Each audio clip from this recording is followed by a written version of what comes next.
Bismillahirrahmanirrahim. Alhamdulillahirabbil alamin. Wassalatu wassalamu ala asyrafil anbiya'i wal mursalin wa ala alihi wa sahbihi ajma'in. Qala rabbi shrah li sadri wa yassir li amri wahlul 'uqdatam min lisani yafqahu qawli. Wala haula wala quwwata illa billahil 'aliyyil 'azim. Assalamualaikum warahmatullahi taala wabarakatuh. Yang dirahmati pada jemputan saudara moderator majlis dan juga ahli panel pada malam ini, ahli-ahli jawatan kuasa masjid, pegawai-pegawai masjid serta muslimin muslimat yang dirahmati Allah Subhanahu wa taala sekalian. Alhamdulillah, hari ini kita diberi kesempatan oleh Allah Subhanahu wa taala untuk sama-sama kita berkumpul dalam satu majlis yang saya kira majlis yang cukup manfaat, yang seperti mana disifatkan oleh Nabi SAW, Raudhatun min Riyadhatil Jannah, yang salah satu taman daripada taman-taman syurga. Mudah-mudahan kita semua pada hari ini merupakan ahli-ahli syurga, insya-Allah. Sebelum saya menyerahkan majlis ini kepada saudara moderator majlis kita pada malam ini, sukanya saya untuk memperkenalkan pengerusi ataupun moderator kita pada malam ini, dan ahli panel kita pada malam ini diperkenalkan oleh moderator kita pada malam ini. Jadi nama moderator kita yang berbaju putih yang di tengah itu namanya Nur Asmir bin Zakaria, berasal daripada Kedah. Ia mempunyai 3 orang cahaya mata dan beliau grad dalam bidang undang-undang di UiA pada tahun 2006 dan mendapat diploma kehakiman dan guaman syar'i pada tahun 2013. Sekarang beliau seorang peguam sivil dan partner di Nur Asmir Khadijah dan Associates, ya. Jadi itu sedikit sebanyak tentang biodata berkenaan dengan saudara moderator kita. Kalau tuan-tuan nak tahu lebih lanjut, mungkin sebentar lagi boleh, tak salah rasanya kalau moderator majlis kita kenalkan diri dia selepas pada ini. Jadi saya tanpa membuang masa menyerahkan majlis ini kepada tuan moderator kita, saudara Nur Asmir bin Zakaria. Terima kasih kepada pengurusi majlis. Bismillahirrahmanirrahim. Assalamualaikum warahmatullahi wabarakatuh. Alhamdulillahirabbil alamin, nasta'in wassalatu wassalamu ala Rasulillah wa alihi washabihi ajma'in. Rabbi shrah li sadri wa yassir li amri wahlul 'uqdatam min lisani yafqahu qawli. Amma ba'd. Baik, alhamdulillah, syukur kita rafaqkan kepada Allah Subhanahu wa taala kerana pada malam ini kita beramai-ramai berhimpun di masjid Bandar Bukit Puchong. Dan memang atas bukit tu, jadi saya apabila Jerebu cari masjid senang sebab atas bukit. Jadi payah nak cari masjid yang atas bukit ni. Jadi pada malam ini dalam keberkatan kita ikan nisfu Sya'ban, baca Yasin ramai-ramai malam ni, alhamdulillah. Pada malam ni juga kita akan membincangkan berforum satu tajuk yang mana tajuk ni dalam orang kata orang Melayu kita ni rasa macam segan kalau nak bincang. Sebabnya ia berkaitan dengan gangguan seksual. Selalunya dekat pejabat lah. Kalau kita panggil gangguan seksual ni selalunya berlaku di pejabat, macam tu lah. Tapi kalau dekat rumah ni tak panggil gangguan seksual, itu panggil kurawan senda rumah tangga. Jadi pada malam ini kita ada 2 orang panel yang hebat untuk membincangkan tentang gangguan seksual ini, di mana kita ada ustaz dan kita juga ada peguam. Jadi tuan-tuan boleh tahu, boleh dengar dari segi dua sudut pandangan. Kalau dari segi Islam macam mana, kita boleh akan dengar daripada ustaz kita. Dan dari segi undang-undangnya negara kita ni, kalaulah diganggu dari segi seksual ni, apa yang kita perlu buat, kita ada peguam kita akan boleh terangkan lepas kali ini apa yang perlu kita buat. Dan pada malam ni kita rasa cukup seronok kerana selalunya forum macam ni selalunya orang perempuan yang ramai, tapi kali ni orang lelaki pula ramai. Jadi kemungkinan yang diganggu ni ramai lelaki pun ada ni. Sebelum ni saya dengan Hajah sendirilah biasa kita berforum, dan ramai peserta juga dengan muslimat. Lelaki ni 2-3 orang kan, duduk kat belakang tu macam ngantuk tak. Tapi malam ni alhamdulillah kita tengok orang lelaki pun semangat nak dengar tentang gangguan seksual. Bukan sebab apa tuan-tuan, kita takut nanti dekat luar nanti bila kita bekerja apa semua, kita terbuat sesuatu sesuatu yang boleh didefinisikan sebagai gangguan seksual. Sebab gangguan seksual ni dia dari segi perundangan-undangannya ni memang luas, dia punya tafsiran dia. Jadi penting untuk tuan-tuan juga tahu, supaya takut-takut lagi tak pasal-pasal kena sampaikan mahkamah. Jadi malam ni saya mula-mula saya akan kenalkan ahli panel kita. Di sebelah kiri saya ni datang jauh tuan-tuan dari Kedah, Dr. Amin Rashid Atiban, berasal dari Mating dan sekarang ini tinggal di Jitra, Kedah. Kedah ni kampung saya lah. Sekarang ini bertugas di UC Utara Malaysia sebagai Director Institute of Excellence for Islamic Jurisprudence Studies. Panjang nama. Pendidikan menengah di Kolej Islam Sultan Alam Shah, Kisas. Kalau kawan-kawan saya panggil Kisos. Mendapat ijazah Islamic Jurisprudence di Al-Azhar, Postgraduate Diploma in Islamic Studies dari High Institute for Islamic Studies Zamalek, Egypt ni dekat Egypt Mesir, dan Master dalam Business Administration di UNITA, dan mendapat PhD University of Aberdeen dan di United Kingdom. Ini memang orang kata makan keliling ni. Malaysia pun happy, Mesir pun happy, UK pun happy. Dahsyat tu. Assalamualaikum Ustaz, apa khabar? Saya memang ada kenal sikit-sikit tu lah, boleh buat lawaknya tu. Baik, seterusnya di sebelah kanan saya Hajah Azizah Haji Kasim yang sekarang ini merupakan managing partner di Azizah & Co, berasal dari Tawau Sabah dan mendapat ijazah LLB dalam undang-undang di UC Melaya pada tahun 1999, Master di Universiti Kebangsaan Malaysia UKM pada tahun 2009, dan pernah menjadi magistrate Kuala Lumpur. Memang tuan-tuan nampak je lembut ni, bekas magistrate ni garang tu. Dan bekas pegawai kanan persekutuan Hakim Penasihat Jabatan Peguam Negara, dan sekarang ini pengkhususan bagai civil litigation, statutory bodies dan criminal law dan bagai jenayah lah. Dan sekarang ini merupakan bendahari Persatuan Peguam Muslim Malaysia. Dan untuk pengumuman tuan-tuan, Hajah Azizah ni merupakan peguam yang satu-satunya peguam yang mengendalikan kes pertama berkenaan dengan gangguan seksual. Tu yang kata memang ni bahaya tadi. Dan sekarang ini kes ni Mahkamah Sekutuan je. Jadi bapa aja, bapa. Alhamdulillah. Baik, pada malam ni kita tak mau tema panjang, kita terus straight to the point. Kita ada lebih kurang dalam 3 pusingan macam tu. Dan insyaAllah saya akan buka kepada tuan-tuan lah. Kalau nak bagi soalan dan sebagainya, ada mikrofon untuk ada. Kalau tak ada tak apa. Kalau tak ada boleh SMS lah. SMS ni ditanggung sendiri ya. Dia punya kos dia. Boleh SMS ke 016 459 9219. Saya ulangi, boleh SMS soalan ataupun pengalaman, boleh juga di nombor talian 016 459 9219. Terutamanya kepada muslimat lah, mungkin segan mungkin dia nak tahu pernah berpengalaman tu pokok lah, boleh orang kata didefinisikan sebagai gangguan seksual atau tidak, boleh tanya kepada kedua ahli panel, insyaAllah kita akan jawab. Baik, kita pergi kepada soalan pertama. Saya akan tanyakan kepada juga soalan ini kepada Dr. Amin. Okay, baik. Banyak mikrofon ni. Soalan pertama Ustaz, bagaimana pandangan Islam Ustaz tentang gangguan seksual ini? Mungkin Ustaz boleh ceritakan, dan juga mungkin kaedah untuk kita menghindari diri kita, takut-takutlah kita terbuat gangguan seksual itu, ataupun mungkin dan juga kaedah-kaedah untuk menghindari diri kita daripada menjadi mangsa gangguan seksual itu. Silakan Ustaz. أعوذ بالله من الشيطان الرجيم بسم الله الرحمن الرحيم السلام الله عليكم ورحمته وبركاته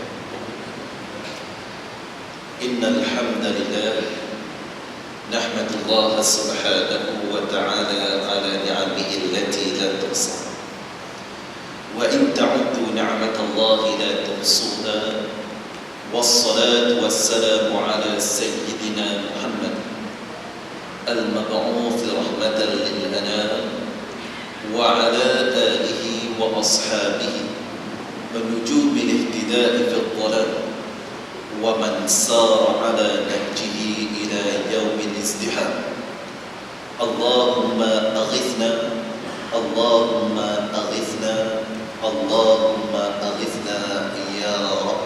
فأما بعد. Terima kasih ucapkan kepada saudara moderator Tuan Nur Azmir Zakaria, yang dihormati ahli panel Puan Azizah,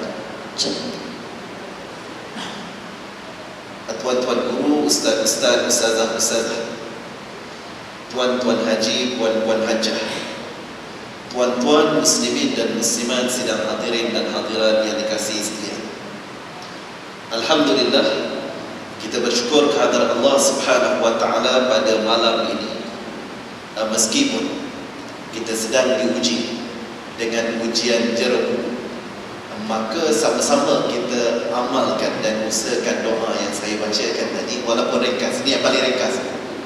Kalau ada doa-doa yang skripnya panjang lagi, alhamdulillah boleh hafal.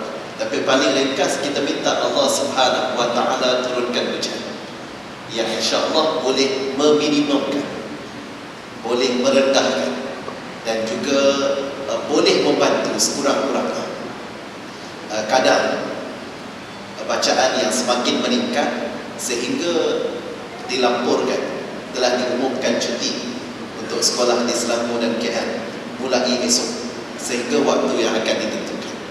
Jadi tuan-tuan muslimin dan muslimat yang dikasihi sekalian, jerbu pun alhamdulillah dengan semangat yang diberikan dan juga kekuatan yang kita tunjukkan sama-sama, keizinan yang Allah Subhanahu wa taala berikan kepada kita, alhamdulillah pada malam ini kita cuba untuk berhimpun dan juga cuba untuk membincangkan suatu perkara yang mungkin dianggap tabu, dianggap sebagai suatu perkara yang agak mengaitkan, suatu perkara yang sukar untuk dikongsi, suatu perkara yang mungkin kadang-kadang sekadar dirasai oleh seseorang individu, dipendam di dalam keadaan-keadaan yang kadang-kadang menyebabkan suatu risiko yang bukan sedikit sehingga ke akhir hayat.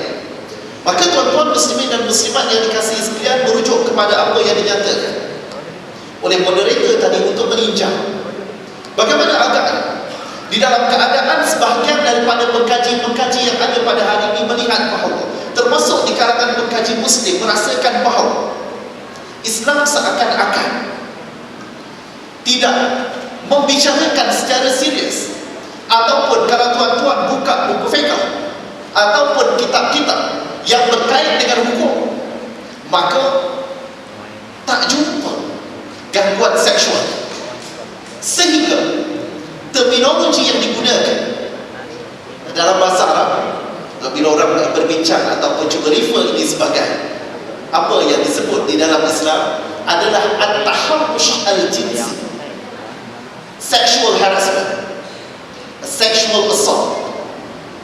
At-taharrush al-jinsi, kalau tuan-tuan muslimin dan muslimat buka kitab fiqh daripada Imam Syafi'i, Imam Hanafi, Imam Ahmad dan seumpamanya, memang mungkin takkan jumpa. Maka sebahagian mengambil kesimpulan mudah bahawa perkara ini mungkin tidak tercetus lagi pada zaman yang sebelum daripada ini, ataupun tidak diberikan perhatian yang serius.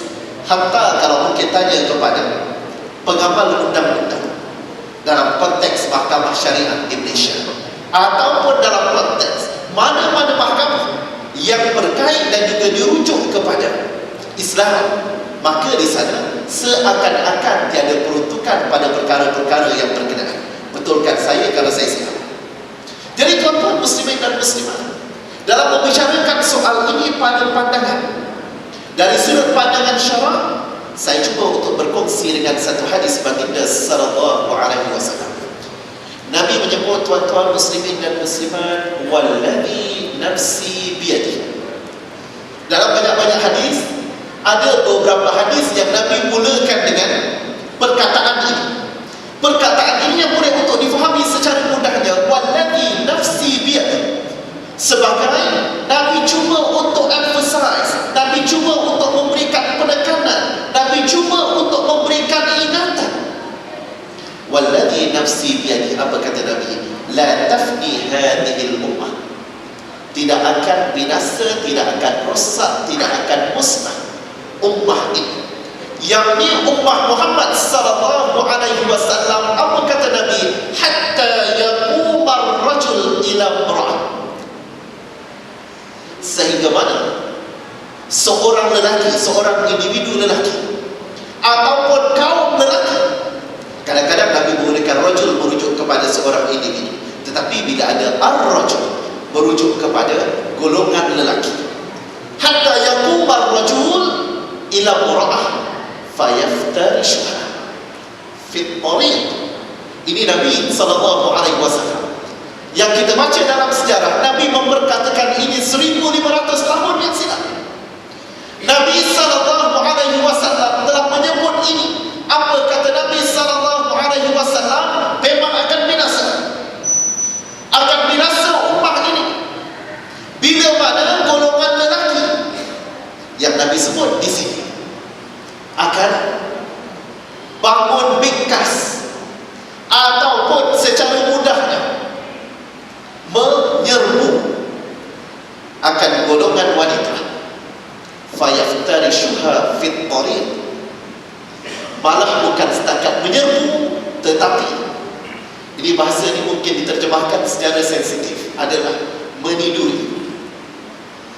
Meniduri ataupun mencemul ataupun merosakkan kehormatan mereka. Kata Nabi fit tariq, di atas jalanan. Nak gambarkan bagaimana seriusnya, bukan setakat pejabat, bukan setakat rumah, bukan setakat tempat-tempat yang tertutup, tetapi fit tariq. Sehingga Nabi sallallahu alaihi wasallam sambung selepas itu. Apa kata Nabi sallallahu alaihi wasallam? Wa yaqul khairuhum yawma idin, dalam banyak-banyak yang menyerbu golongan wanita ini, dan cuba melakukan kekasaran, mencabul mereka di atas jalanan. Ada juga sebahagian daripada mereka yang baik-baik, macam tuan-tuan muslimin dan muslimat yang ada pada malam ini yang memakmurkan masjid ini. Golongan yang baik-baik ini, apa kata Nabi sallallahu alaihi wasallam? Sehingga mana mereka menyebut wa yaqul, golongan yang baik-baik ini, yang tinggal yang baik-baik ini akan menyebut, lau wa araituha wara'a hadzal ha'iq, atau kama qala sallallahu alaihi wasallam. Nak menggambarkan golongan yang baik-baik ini pun di sebalik daripada tembok, kata mereka, dalam keadaan ummah yang sebegini rupa, di sebalik tembok pun mereka membayangkan seakan-akan ada juga yang tengah buat projek. Lau wa'araituha ala hadzal wara'a hadzal ha'iq, maknanya di balik tembok pun, dalam keadaan yang sepatutnya di balik tembok tak boleh nampak apa-apa, mereka boleh untuk membayangkan situasi yang sebegini rupa. Jadi tuan-tuan muslimin dan muslimat, sidang hadirin dan hadirat yang dikasihi setia, atas kesedaran itu saya cuba untuk mengingatkan diri saya, muslimin dan muslimat. Sebab kadang-kadang bila membicarakan soal sexual harassment, bila membicarakan soal gangguan seks, kita merujuk kepada peruntukan yang pejuang-pejuang pembebasan wanita perjuangkan. Kita akan tengok nanti bagaimana. Adakah perkara-perkara yang mungkin boleh untuk disesuaikan, ataupun ada perkara yang boleh untuk dinokong, ataupun ada perkara yang perlu untuk kita bangun dan bangkit memperbetulkan sesuatu, merawat sesuatu berasaskan kepada akar masalah, dan bukannya sekadar yang kita boleh lihat pada hari ini. Kita deal dengan usaha merawat, bukan mencegah. Dan Islam, bila Nabi sallallahu alaihi wasallam memperingatkan, daripada seawal itu Nabi menyatakan sebagai suatu penegasan, walladzi nafsi biyadihi, kata Nabi, dan ia berlaku pada hari ini.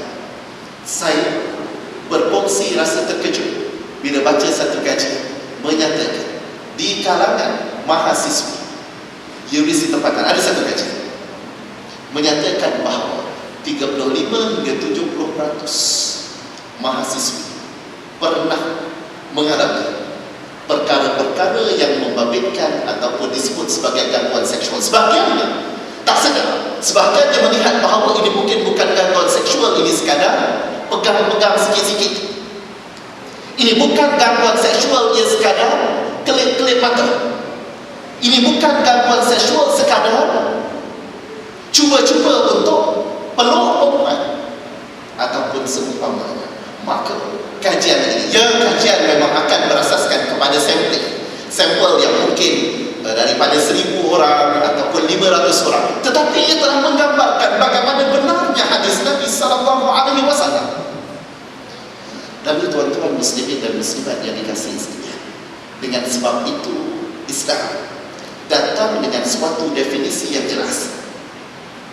Walaupun kita tidak akan jumpa apakah yang dimaksudkan dengan at-taharrush al-jinsi dalam konteks kitab Al-Um daripada Asy-Syafi'i, kitab daripada Imam Ahmad ataupun seumpamanya. Tetapi sebenarnya saya cuba untuk berkongsi apa definisi gangguan seksual dari sudut pandangan syar'i secara ringkas. Boleh tuan-tuan muslimin dan muslimat yang dikasihi sekalian, ia adalah sebarang tindakan, sama ada ia berupa perbuatan ataupun perkataan yang bercanggah dengan syarak, yang bercanggah dengan syarak, dan perbuatan serta perkataan yang berkenaan ini boleh membawa kepada menjejaskan kehormatan seseorang individu in general, sama ada ia lelaki ataupun perempuan. Walaupun kes sehingga mana Nabi SAW mempertekankan di situ memang benar yang banyak menjadi mangsa adalah perempuan, tetapi ada juga kes-kes yang tertentu lelaki pun boleh menjadi mangsa yang berkenaan. Jadi tuan-tuan muslimin dan muslimat yang dikasihi sekalian, mengapa saya cuba untuk mempertekankan soal bercanggah dengan syarak ini? Kerana kadang-kadang manusia cenderung untuk melihat bahawa gangguan seksual ini boleh untuk didefinisikan mengikut cita rasa individu. Maka individu A, kalau seorang lelaki pegang-pegang dia, bahagian tangan, bahagian kepala, bahagian belakang badan, dia berasa bahawa ini bukan gangguan seksual, ini nak menunjukkan mukadimah kasih sayang. Kalau katakan ada seseorang yang berkongsi, contohnya gambar dirinya seorang lelaki tanpa seurat benang, ada sebahagian yang melihat bahawa ini adalah bukti bahawa dia juga bersedia menyerahkan jiwa dan raganya. Dengan sebab itu saya suka untuk mempertekankan, to define gangguan seksual tidak lain dan tidak bukan asasnya perlulah pada hukum syarak.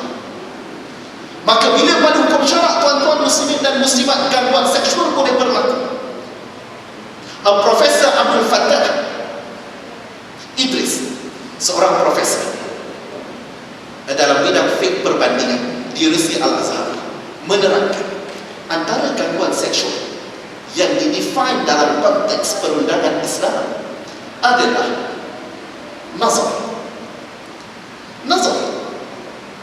melihat, penglihatan, pandangan. Dan yang ini kita baca di dalam surah An-Nur, contohnya kullil mu'minin yaghuddu min absarihim wa yahfadhu furujahum ila akhir ayat.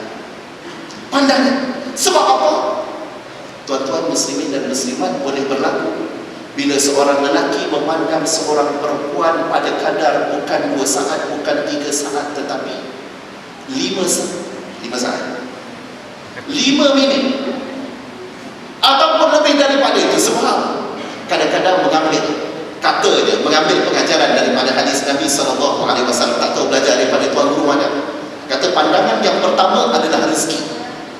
Maka bila pandang kali pertama, kalau dia berkali, maka dah tak jadi rezeki, jadi haram lah. Maka dia pandang kali pertama selama 5 jam, 10 minit, 20 minit, setengah jam, tuan-tuan muslimin dan muslimat, dengan alasan ia rezeki. Tuan-tuan muslimin dan muslimat, mohon untuk perbetulkan kefahaman ini. Pandangan yang pertama adalah muqaddimah kepada fitnah, bukan rezeki. Cuma dengan sebab pandangan yang pertama itu mungkin tidak sengaja, Maka di sana Nabi SAW sebut jangan ikuti dengan pandangan yang kedua, bukan membenarkan pandangan pertama yang berkilo-kilometer sejam itu. Lalu tuan-tuan muslimin dan muslimat yang dikasihi sekalian, tengok asasnya pada pandangan. Sebab kadang-kadang tidak dinafikan. Ini juga satu kajian daripada pengkaji barat. Saya tak ingat dia punya pengkaji. Nama researcher yang menyebut bahawa bila seorang lelaki melihat seorang perempuan yang cantik, maka his mind akan gone, akan terganggu, akan tak percaya. Tuan-tuan muslimin dan muslimat boleh tengok pengalaman masing-masing. Kalau katakan tiba-tiba terpandang seorang, tak kira wanita itu daripada Afrika, wanita itu daripada Nigeria, wanita itu daripada Bangladesh, wanita itu daripada Amerika, wanita itu daripada United Kingdom, kalau melihat kepada seorang perempuan yang cantik, maka apa kita punya WhatsApp? Wow. Apa lagi? Jarang-jarang WhatsApp kita sebut astagfirullah, Allahumma aghithna, turunkan hujan seperti jerbu ni. Kalau melihat kepada wanita yang nak menggambarkan, dan itu merupakan suatu bentuk apa yang disebut oleh Profesor Abdul Fattah Idris ini sebagai antara bentuk gangguan seksual. Kita boleh bayangkan kalau seorang perempuan contohnya diperhatikan oleh lelaki daripada hujung kakinya sampai kepada hujung rambutnya, apa perasaan perempuan yang berkenaan? Ia berasa insulted, berasa tidak selesa. Maka itu gambaran gangguan seksual, walaupun tidak dinafikan. Sebahagian besar juga daripada kalangan wanita, bila orang perhati, maka dia mula buat aksi untuk seakan-akan posing pula. Ada juga, tapi bukan muslimat yang ada ke masjid. Tuan-tuan muslimin dan muslimat yang dikasihi sekalian, maka dengan itu kita boleh melihat itu pandangan syiah. Dan dalam masa yang sama, gangguan seksual lagi perlu merujuk kepada apa yang digariskan guideline di dalam panduan syarak. Sebab boleh juga seseorang mendakwa perkara ini merupakan gangguan seksual sedangkan dia tidak, tiada asasnya. Contohnya seorang wanita yang melihat tuan imam, katakan kalau tuan imam pakai jubah warna coklat, maka saya berasa meremang bulu. Maka adakah tuan imam melakukan gangguan seksual kepada wanita yang berkenaan? Tidak. Ini bukan gangguan seksual, tak boleh didefine olehnya. Tetapi sebaliknya perlu didefine dengan pandangan syarak. Ini bukan gangguan seksual, ini meroyan. Lalu tuan-tuan muslimin dan muslimat yang dikasihi sekalian, itu secara ringkasnya yang saya suka untuk mempertekankan definisi yang dikemukakan baik daripada sarjana barat, sarjana Melayu dan seumpamanya bila berbincangkan soal gangguan seksual. Saya setuju dengannya, tapi perlu untuk ditambah di kalangan muslimin dan muslimah. Asas pertimbangannya adalah hukum-hukum syar'i. Kemudian tuan-tuan muslimin dan muslimat yang dikasihi sekalian, bila membicarakan soal untuk menghindarkan daripada gangguan-gangguan yang berkenaan, maka saya kongsikan yang pertama tadi adalah dengan menjaga pandangan. Walaupun begitu, saya cuba untuk berkongsi dengan perkara yang mungkin lagi signifikan daripada itu bila membicarakan soal apa pendirian syarak dalam hal ini. Maka tuan-tuan muslimin dan muslimat, pendekatan syarak, walaupun sebahagian manusia yang kadang-kadang mengkaji dan mengkaji, tetapi kadang-kadang sedikit mengabaikan perkara-perkara yang bersifat rujukan nasi daripada Al-Quran dan juga As-Sunnah, maka mereka menghujahkan bahawa pendidikan adalah yang pertama. Tetapi Islam dalam konteks untuk menyelesaikan masalah sosial, tuan-tuan akan jumpa az-zaniyatu waz-zani fajlidu kulla wahidin minhuma mi'ata jaldah. Dan dalam konteks yang sama, bagaimana Islam merawat dan cuba untuk mencegah perkara-perkara yang berkait dengan fitnah yang melanda di kalangan masyarakat. Walladzina yarmuna muhsanat, mereka yang cuba untuk melontarkan fitnah kepada perempuan-perempuan yang baik.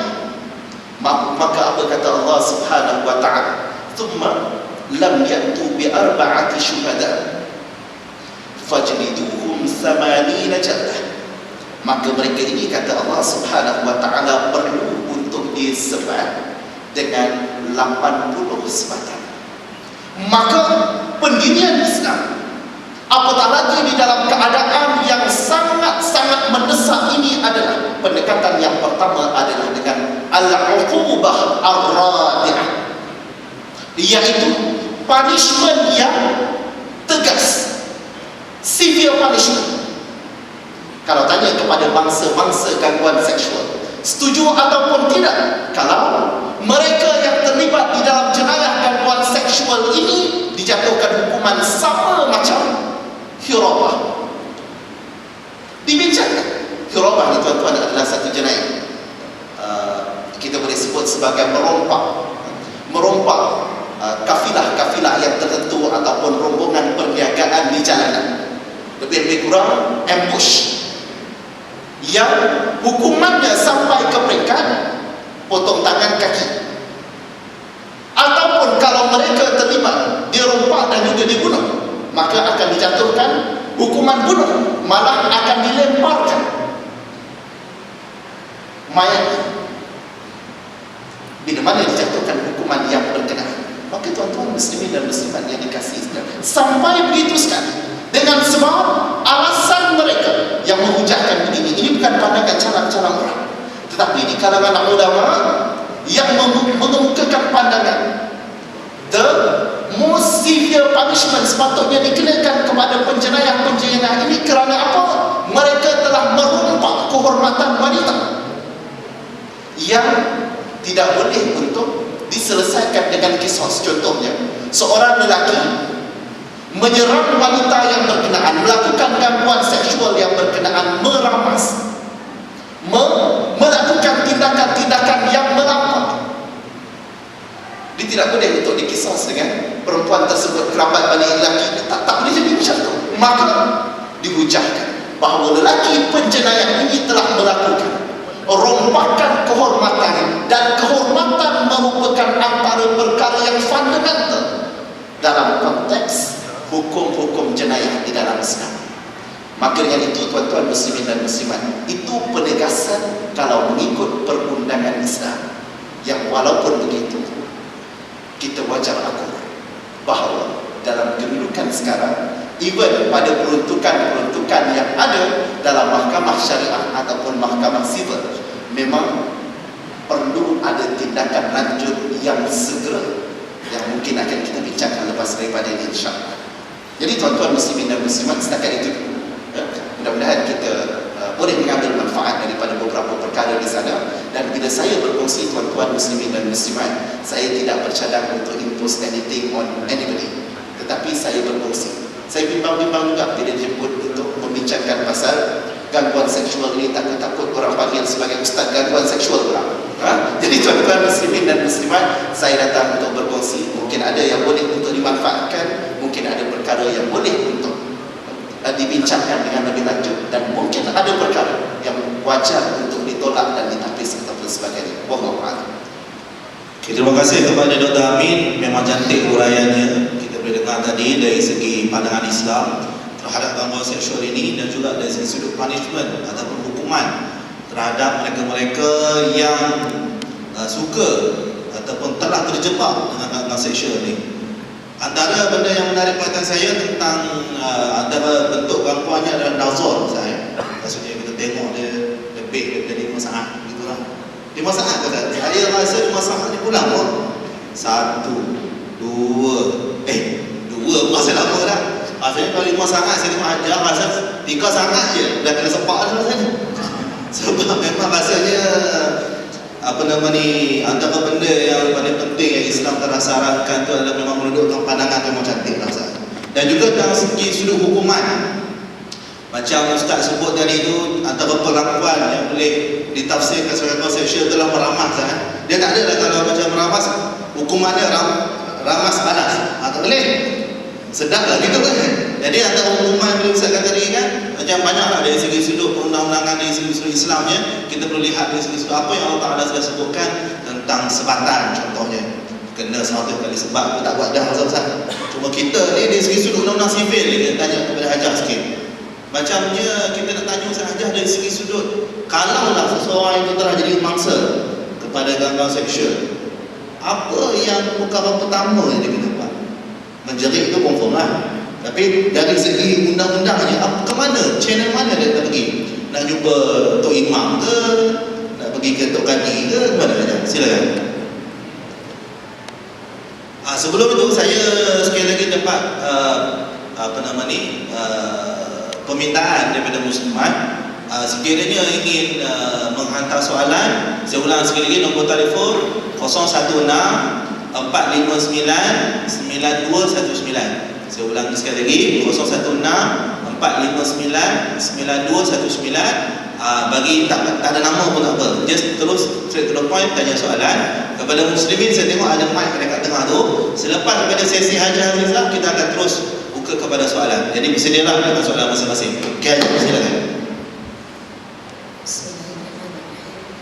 Assalamualaikum warahmatullahi taala wabarakatuh. Terima kasih saudara kita yang berbahagia, rakan kita saya Dr.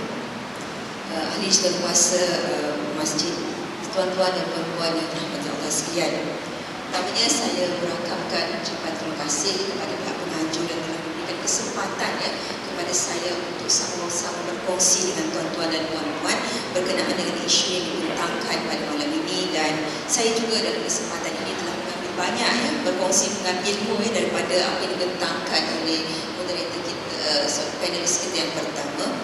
Dan saya melihat dalam saya mengkaji isu gangguan seksual di Malaysia dari sudut undang-undang sivil, saya melihat bahawa apa yang telah dibawa oleh Rasulullah SAW dan juga dibawa pada hukum Islam sendiri adalah sebenarnya sesuatu yang sangat lengkap dan syumul berbanding dengan kedudukan undang-undang sivil dan jenayah yang diamalkan di negara kita pada masa ini.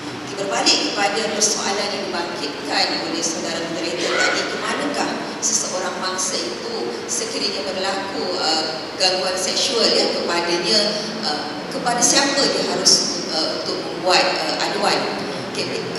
Pada asasnya di Malaysia pada ketika ini kita tidak mempunyai suatu undang-undang yang khusus, tidak mempunyai satu undang-undang yang khusus yang menangani secara spesifik masalah gangguan seksual.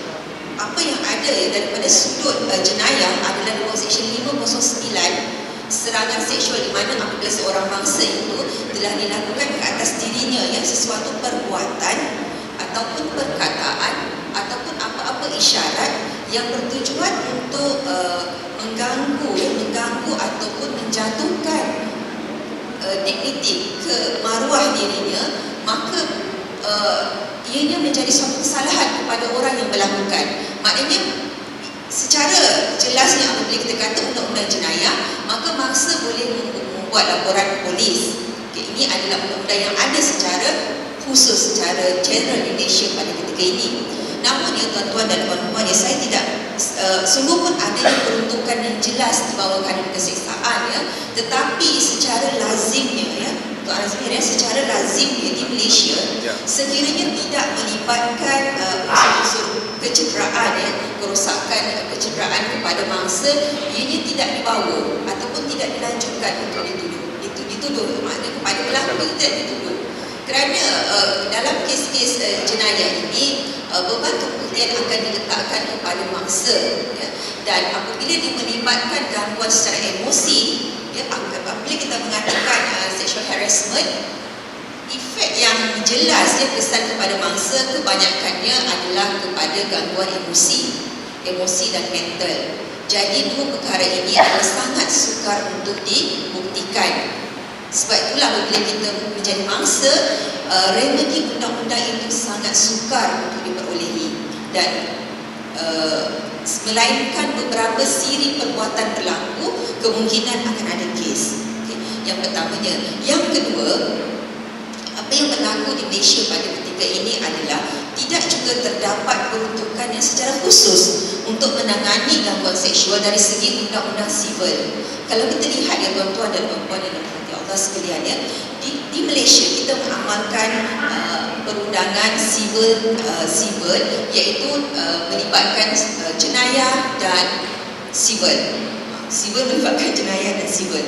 Okey, jenayah ini adalah perkara-perkara yang melibatkan antara seseorang individu dengan negeri. Maknanya apabila dia membuat aduan mengenai sebarang perbuatan jenayah yang dilakukan ke atas dirinya kepada pihak polis, maka pihak yang akan membuat tuntutan adalah pendakwa raya mewakili state, mewakili negeri. Tetapi sekiranya mangsa itu tadi ya, macam mana yang dipersoalkan oleh saudara moderator, seseorang mangsa kepada gangguan seksual yang mana gangguan itu dilakukan oleh seorang individu, ya, dilakukan oleh seseorang individu dan dia mengalami kesan emosi yang sangat dalam. Dan saya daripada kes yang saya kendalikan sekarang ini, walaupun yang kita katakan macam mana doktor tadi bentangkan ya, kita jarang melihat gangguan seksual ini sebagai suatu isu yang besar kerana masyarakat kita lebih suka untuk memendam ataupun menyimpan, dan mungkin juga untuk menjaga maruah diri ya, maruah diri.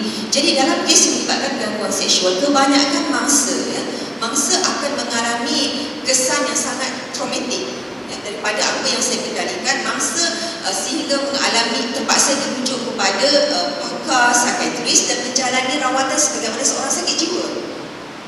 Tetapi disebabkan kita tidak ada undang-undang yang secara khusus memberikan ruang kepada mereka untuk menuntut ganti rugi daripada mangsa, daripada pelaku. Macam kalau hukum undang-undang Islam dia kata kisas ya. Di dalam undang-undang sivil kita ada undang-undang sivil di mana jika berlaku kemudaratan kepada diri kita ataupun kehilangan dari segi harta ataupun emosi dan psikologi, kita boleh membuat tuntutan di mahkamah. Tetapi di Malaysia tidak ada undang-undang sedemikian yang membenarkan kita membuat tuntutan sivil. Jadi apabila tidak ada undang-undang bertulis demikian, apa yang berlaku adalah kita lebih mirip untuk mengaplikasikan undang-undang daripada United Kingdom ya. Itu pun juga masih dipersoalkan di Malaysia setakat ini. Di dalam kes yang kita kendalikan bahawa memandangkan isu gangguan seksual ini sehingga kini tidak pernah dibawa ke mahkamah sivil, maka mahkamah kita seolah-olah reluctant untuk membenarkan keputusan mahkamah yang di bawahnya yang membenarkan tuntutan sivil ini. Saya mohon maaf jika sekiranya pembentangan saya ini agak terlalu undang-undang sifatnya, dan saya akan cuba untuk menggunakan terminologi yang boleh difahami ya. Tuan-tuan dan puan-puan sekalian, apa yang berlaku di Malaysia pada hari ini adalah tuntutan hanya dibuat di dalam kes yang melibatkan perlakuan seksual di tempat kerja. Itu pun hanyalah berdasarkan kepada garis panduan sahaja, garis panduan yang dikeluarkan oleh Kementerian Sumber Manusia, dan ia tidak mempunyai kesan dari segi undang-undang. Maknanya sekiranya majikan ya, kalau kita lihat konteks di Malaysia sekarang ini, kerajaan memberikan penekanan kepada sexual harassment di tempat kerja di antara majikan dan pekerja. Tapi bagaimana sekiranya berlaku kepada pelajar-pelajar sebagaimana yang dibangkitkan oleh doktor tadi ya? Bagaimana jika berlaku di kalangan mahasiswa dan pelajar-pelajar sekolah? So tidak ada garis panduan yang jelas sehingga kini. Jika berlaku di peringkat di dalam suatu organisasi pekerjaan, apa yang boleh dibuat oleh seorang mangsa dalam konteks itu adalah untuk membuat aduan kepada bahagian sumber manusia dengan syarat organisasi tersebut mempunyai suatu policy statement yang jelas bagaimanakah organisasi ataupun institusi pekerjaan itu ingin menangani isu gangguan seksual. Sekiranya tidak ada, juga sia-sialah, tidak ada. Sebabnya kerajaan tidak mewajibkan jabatan-jabatan ataupun organisasi untuk mewujudkan suatu policy statement berkenaan dengan sexual harassment. Jadi isu ini masih lagi pada saya tidak sebenarnya menyelesaikan masalah mangsa ataupun usaha untuk mengurangkan sexual harassment itu masih lagi agak sedikit, ya, masih lagi tahap yang belum membanggakan lah jika bandingkan negara-negara luar.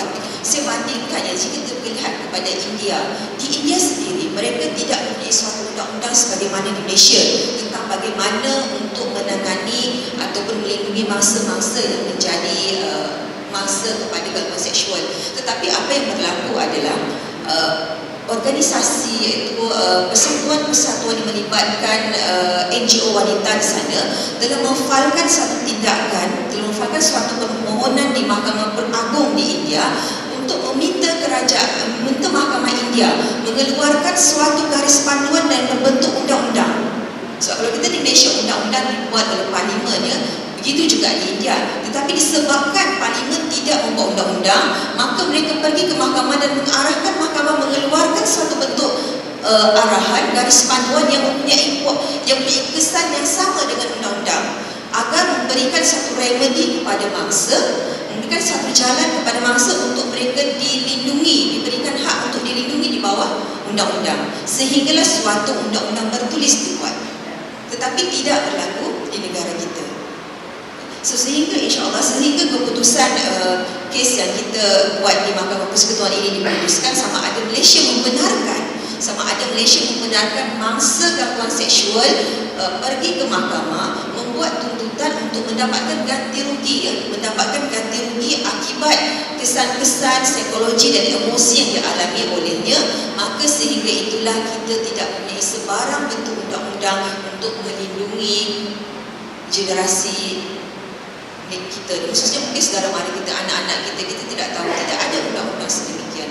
Melainkan macam yang saya katakan tadi, sekiranya di dalam institusi pekerjaan, maka pekerja boleh merujuk kepada majikan dan majikan akan membuat satu siasatan dan membuat domestic inquiry. Dan sekiranya harasser didapati bersalah dan dia boleh dibuang, terminate ataupun dipecat daripada jabatan, dan sekiranya pihak-pihak tidak berpuas hati, kes akan dirujuk ke mahkamah perindustrian. Itu sahaja peruntukan yang ada di Malaysia setakat hari ini. Okay, baik, Hajar, sebelum tu ada satu lagi soalan. Sekiranya tadi Hajar cerita tentang pengalaman sekiranya orang itu diganggu dan sebagainya, kan? Mungkin kita punya audiens kita pada hari ini kita tak tahu juga. Sebenarnya dari segi undang-undang kita, apakah yang boleh kita jenis-jenis yang kita boleh klasifikasikan sebagai gangguan seksual? Apa yang dia? Dari segi fizikal, mental, dan juga dari segi lisannya, apa yang contoh-contoh yang mungkin semua kita kat sini boleh tahu tentang gangguan seksual? Sebagaimana saya katakan tadi, kita tidak ada suatu definisi. Tidak ada undang-undang Malaysia yang memberikan definition yang jelas mengenai apakah gangguan seksual. Tetapi apa yang digunakan pakai sekarang ini adalah berdasarkan kepada garis panduan kod amalan untuk menangani gangguan seksual di tempat kerja yang telah dikuasakan kepada organisasi kerajaan dan swasta. Maknanya dua organisasi kerajaan dan swasta ini perlu mengamalkan kod. Ya. Kalau kita lihat kepada kod ini, apa yang terangkum di dalam gangguan seksual adalah dalam bentuk perkataan. Apa-apa perkataan yang digunakan yang sebagaimana doktor katakan tadi, sama juga definitionnya, adalah dalam melihat persepsi mangsa. Sekiranya perkataan dikeluarkan oleh seseorang individu itu tidak pada pandangan atau persepsi mangsa menjatuhkan maruah dirinya, maka ia tidak dikira sebagai sexual harassment. Tetapi jika kita mengeluarkan kata-kata berbentuk gurauan sekalipun, gurauan dan kebanyakan kes yang kita kendalikan adalah gurauan di tempat kerja. Tetapi gurauan yang dikeluarkan yang pada anggapan mangsa menjejaskan maruah dirinya, maka ia terjumlah kepada sexual harassment. Contohnya ya, dalam kes yang jelas yang mahkamah putuskan sebagai sexual harassment adalah pelawaan untuk berkahwin sebagai isteri kedua. Pelawaan yang diberikan kepada seorang wanita untuk berkahwin dengannya sebagai isteri kedua, itu dikatakan sebagai sexual harassment. Dan apa-apa isyarat yang menunjukkan berkaitan dengan seksual, anggota seksual juga dikira sebagai sexual harassment. Dan dirty jokes yang kita sering dengar, sama ada kita baca dalam bentuk tulisan ataupun perkataan juga adalah sexual harassment. Sekiranya dia diterima oleh mangsa sebagai sesuatu yang menjatuhkan maruah dirinya. Okey, baik. Terima kasih kepada Haji Azizah atas penjelasan yang diberikan. Tuan-tuan dengar tu, perlawaan kahwin dua, gangguan seksual. Berat kita ni tuan-tuan. Lepas ni mungkin kita kena rephrase balik ayat tu kalau nak ajak kahwin dua tu. Baik. Saya ada baru terima satu SMS dan mungkin depan ni saya akan terima kepada Ustaz lah tentang soalan ini. Dan sebelum itu saya akan buka kepada tuan-tuan dan puan untuk bertanya sekiranya ada soalan. Muslimat pun ada mikrofon kat situ, dua ada. Jadi maksudnya pada tuan ada dua sebenarnya. Dekat sini muslimat ada dekat sini dekat tiang dekat depan ni. Jadi dipersilakan kalau ada soalan silakan. Sekiranya ada silakan.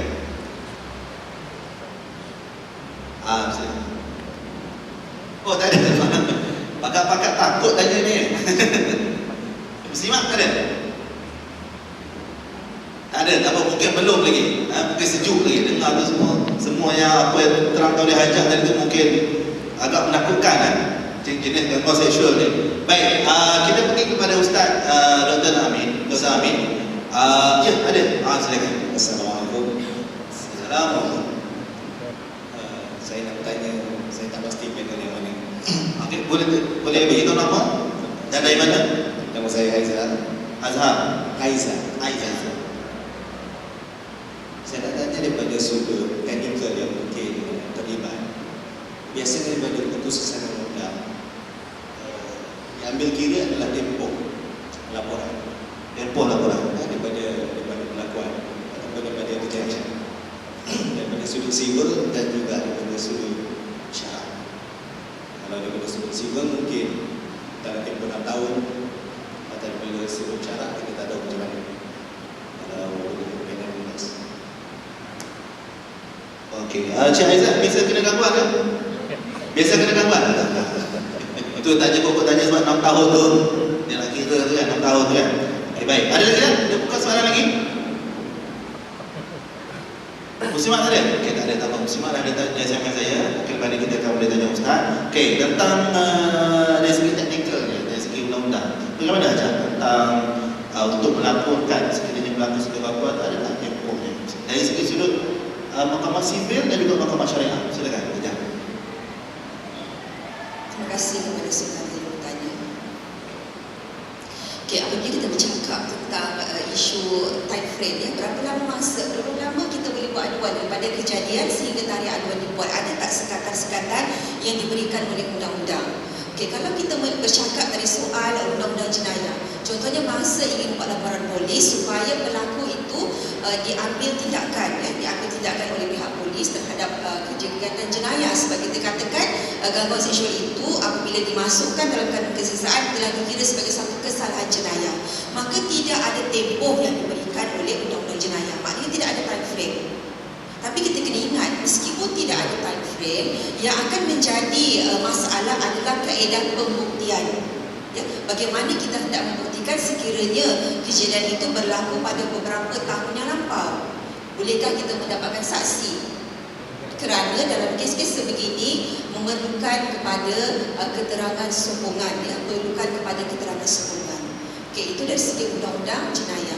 Apabila kita merujuk kepada undang-undang sivil, sebagaimana saya katakan tadi, di Malaysia tidak ada setakat ini, ya, setakat kes mahkamah persekutuan yang bakal didengar, setakat ini mahkamah kita masih belum lagi mengiktiraf sama ada undang-undang sivil itu, gangguan seksual itu boleh jatuh kepada undang-undang TOD. Sebab apabila kita tak ada undang-undang bertulis, kita akan rujuk kepada undang-undang di England, dia dikenali sebagai undang-undang TOD. Kalau di bawah undang-undang TOD, jika dia diterima pakai, maka tempoh yang dibenarkan adalah 6 tahun daripada tarikh kejadian. 6 tahun daripada kuasa tindakan kejadian itu berlaku. Itu sekiranya undang-undang TOD itu diputuskan oleh Mahkamah Persekutuan sebagai basis, ya, sebagai asas untuk mangsa membuat tuntutan. Okay. Kalau kita berbalik kepada keadaan sekiranya ada undang-undang yang misal kata ada satu akta yang jelas Akta Gangguan Seksual tahun 2014 misalnya, saya percaya akta tersebut akan memberikan, dia mesti akan memberikan time frame yang jelas tentang sejak berapa lamakah tempoh seseorang bangsa itu boleh membuat tuntutan. Okey, baik, terima kasih kepada Haji Aizah atas jawapan mereka tadi. Baik, tadi kita terima soalan daripada ada kita punya muslimat kita dan related jugalah dengan soalan yang saya tanyakan kepada Ustaz. Ustaz, doktor, kita nak tahu juga dari segi sejarahnya. Mungkin dari segi sudut sejarah Islam ini, dari segi zaman Nabi ke dulu kan, bagaimana mungkin kita boleh ambil iktibar tentang gangguan seksual sekiranya Ustaz. Dan juga tadi kita dapat soalan tadi, mungkinkah dari segi sudut hadis dan juga Qurannya ada tak sebut secara spesifik tentang gangguan seksual? Silakan. Bismillahirrahmanirrahim. Rabbana iftah bainana wa baina qaumina bil haqq wa anta khairul fatihin. Terima kasih ucapkan kepada Tuan Moderator. Terima kasih kepada muslimat yang bertanya berkenaan hadis ataupun ayat secara khusus yang menyentuh soal gangguan seksual ini. Lalu saya suka untuk mencadangkan tuan-tuan muslimin dan muslimat untuk merujuk kepada surah Yusuf. Tuan-tuan pernah membaca surah Yusuf? Apa yang tuan-tuan muslimin dan muslimat dapat daripada surah Yusuf? Ramai yang dapat, sayangnya dia dapat cinta Yusuf dan Zulaikha. Itu kesimpulannya. Banyak-banyak cerita Nabi Yusuf daripada Nabi Yusuf dicampakkan dengan khianat daripada adik-beradiknya ke dalam telaga. Nabi Yusuf diselamatkan oleh Al-Aziz. Nabi Yusuf jadi menteri.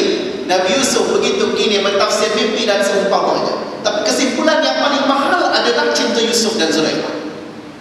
Ini masalah tuan-tuan muslimin dan muslimat yang wajar untuk dimurnikan. Sampai ke peringkat ada yang buat prediction, assumption dan juga gambaran-gambaran yang akhirnya dengan sebab kesucian cinta mereka akhirnya termeteri dengan mereka berkahwin. Tak sebut pun dalam Quran. Sebab Allah Subhanahu wa taala tahu bahawa itu bukan the significance ataupun the jewel yang boleh diperoleh daripada surah Yusuf.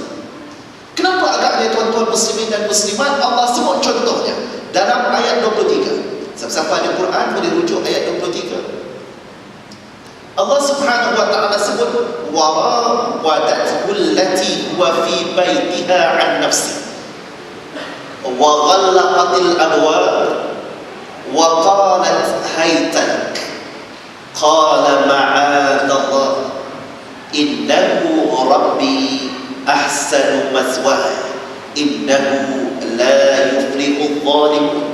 Sadaqallahul azim.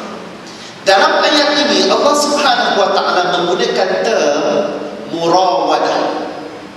Murawadah kalau diterjemahkan mudah adalah menggoda, mempesona. Dan ini merupakan gambaran gangguan seksual. Cuma yang diutarakan di sini, dan Al-Quran cukup cantik ayat-ayatnya. Al-Quran dia tak ada, kadang-kadang dia datang dengan mungkin satu analogi ataupun gambaran-gambaran yang tidaklah memfokuskan kepada berlakunya kejadian itu dan ini. Tetapi Allah Subhanahu wa taala sebut. Dan dalam kes ini melibatkan Nabi Yusuf dan juga Zulaikha. Dan di mana yang disebut sebagai mangsa dalam konteks ini adalah Yusuf seorang lelaki. Pun begitu, dalam konteks yang lebih luas, bila Allah Subhanahu wa taala datangkan contoh ini, kalau kejadian itu berlaku di antara seorang pemangsa lelaki, penggoda, pempesona ataupun mereka yang menawarkan offer-offer yang tertentu kepada perempuan di dalam keadaan wa ghallaqatil abwab, Allah cerita ada signifikannya. Kenapa tidak boleh bila ada seorang lelaki dan juga seorang perempuan di dalam satu ruang yang bertutup, yang bahasa mudah kita biasa sebut sebagai halwat disebut berdua-duaan. Sama ada berdua-duaan di dalam bilik pejabat, sama ada berdua-duaan berdua-duaan dalam rumah ataupun berdua-duaan even dalam konteks sekarang bertiga-tigaan, berempat-empatan pun di dalam keadaan yang tertutup itu boleh berlaku perkara-perkara yang tidak diingini. Jadi tuan-tuan muslimin dan muslimat, Allah Subhanahu wa taala kemukakan ia berlaku dalam peristiwa Nabi Yusuf, tetapi disebut balik di dalam Al-Quran untuk memberikan ingatan yang sepatutnya dilihat bahawa ini yang perlu untuk dihindari, ini yang perlu untuk diselesaikan, dan ini yang perlu untuk dijadikan panduan. Kerana dalam konteks Zulaikha bukannya wanita jalanan, tetapi Zulaikha seorang wanita yang baik, seorang wanita yang dihormati, tetapi ia boleh terdedah kepada perkara yang berupa fitnah ini. Alhamdulillah, Nabi Yusuf menyebut bila mana diajak kemana, Nabi Yusuf menolak dengan qala ma'adallah. Tuan-tuan muslimin dan muslimat, ini panduan kepada kalau mereka yang Allah Subhanahu wa taala uji, kalau mungkin ditakdirkan ada jalan-jalan untuk menjadi mangsa, Nabi Yusuf bertahan dengan qala ma'azallah. Dan dalam satu hadis yang lain kita baca bagaimana seorang lelaki diselamatkan, dibantu oleh Allah Subhanahu wa taala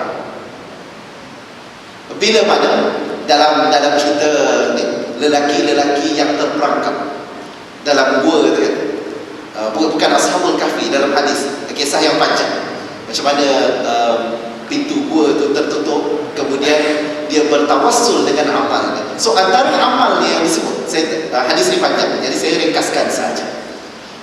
Antara amal yang disebut adalah bila mana dia di dalam keadaan at any time dia boleh untuk melakukan perkosaan, tetapi perempuan itu bertahan dengan kalimah Allah Subhanahu wa taala, takutlah, ittaqillah, ittaqillah, ittaqillah. Maka lelaki tersebut yang jangan gambarkan yang bukan-bukan, tetapi di dalam keadaan yang memang at any time sahaja boleh berlaku perkosaan itu, dia boleh untuk menutupnya kembali dan beredar daripada kawasan yang berkenaan, dan dia berdoa kepada Allah kalau itu merupakan sebagai tanda kecintaan, ketakwaan kepada Allah Subhanahu wa taala, maka izinkanlah agar batu tersebut bergerak dan membuka ruang, dan Allah kabulkan permintaannya. Jadi tuan-tuan muslimin dan muslimat yang dikasihi sekalian, sekali lagi Nabi Yusuf memberikan panduan kepada kita, dan wanita yang hampir menjadi bangsa itu juga menjadi panduan kepada kita bagaimana importantnya, bagaimana mahalnya perkataan Allah, Allah, Allah. Dan mudah-mudahan kalaupun ditakdirkan the worst case scenario, maka Allah Subhanahu wa taala pasti akan menjamin kedudukan yang menjadi mangsa ini, dan Allah Subhanahu wa taala akan gantikan yang lebih baik di syurga nanti insya-Allah. Jadi muslimin dan muslimat yang dikasihi sekalian, ini beberapa contoh yang dikemukakan oleh Allah Subhanahu wa taala berkenaan kisah Nabi Yusuf untuk menjadi panduan kepada kita bersama. Ia merupakan kejadian yang memang ada, yang dengan itu Islam datang dengan penegasan bahawa al-wiqayatu khairun minal ilaj. Pencegahan itu sangat jauh lebih baik daripada berawal. Maka dengan sebab itu kita bincang tadi konsep menjaga pandangan. Kadang-kadang ada yang mengambil mudah, tak apalah, pandang tak ada rasa apa pun. Pandang 5 minit pun okey, steady. Pandang 2 jam pun aku tak rasa apa pun. Again, bukan perasaan kita yang menghukum, tetapi syarak yang menentukan. Sampai perbahasan di kalangan para ulama di dalam membincangkan. Ini panjang sikit daripada soal an-nazar, tetapi dalam lingkungan bagaimana muamalah yang diharuskan antara lelaki dan perempuan sampai ke mereka. Ada riwayat daripada Atha ini adalah tabi'in, dan dia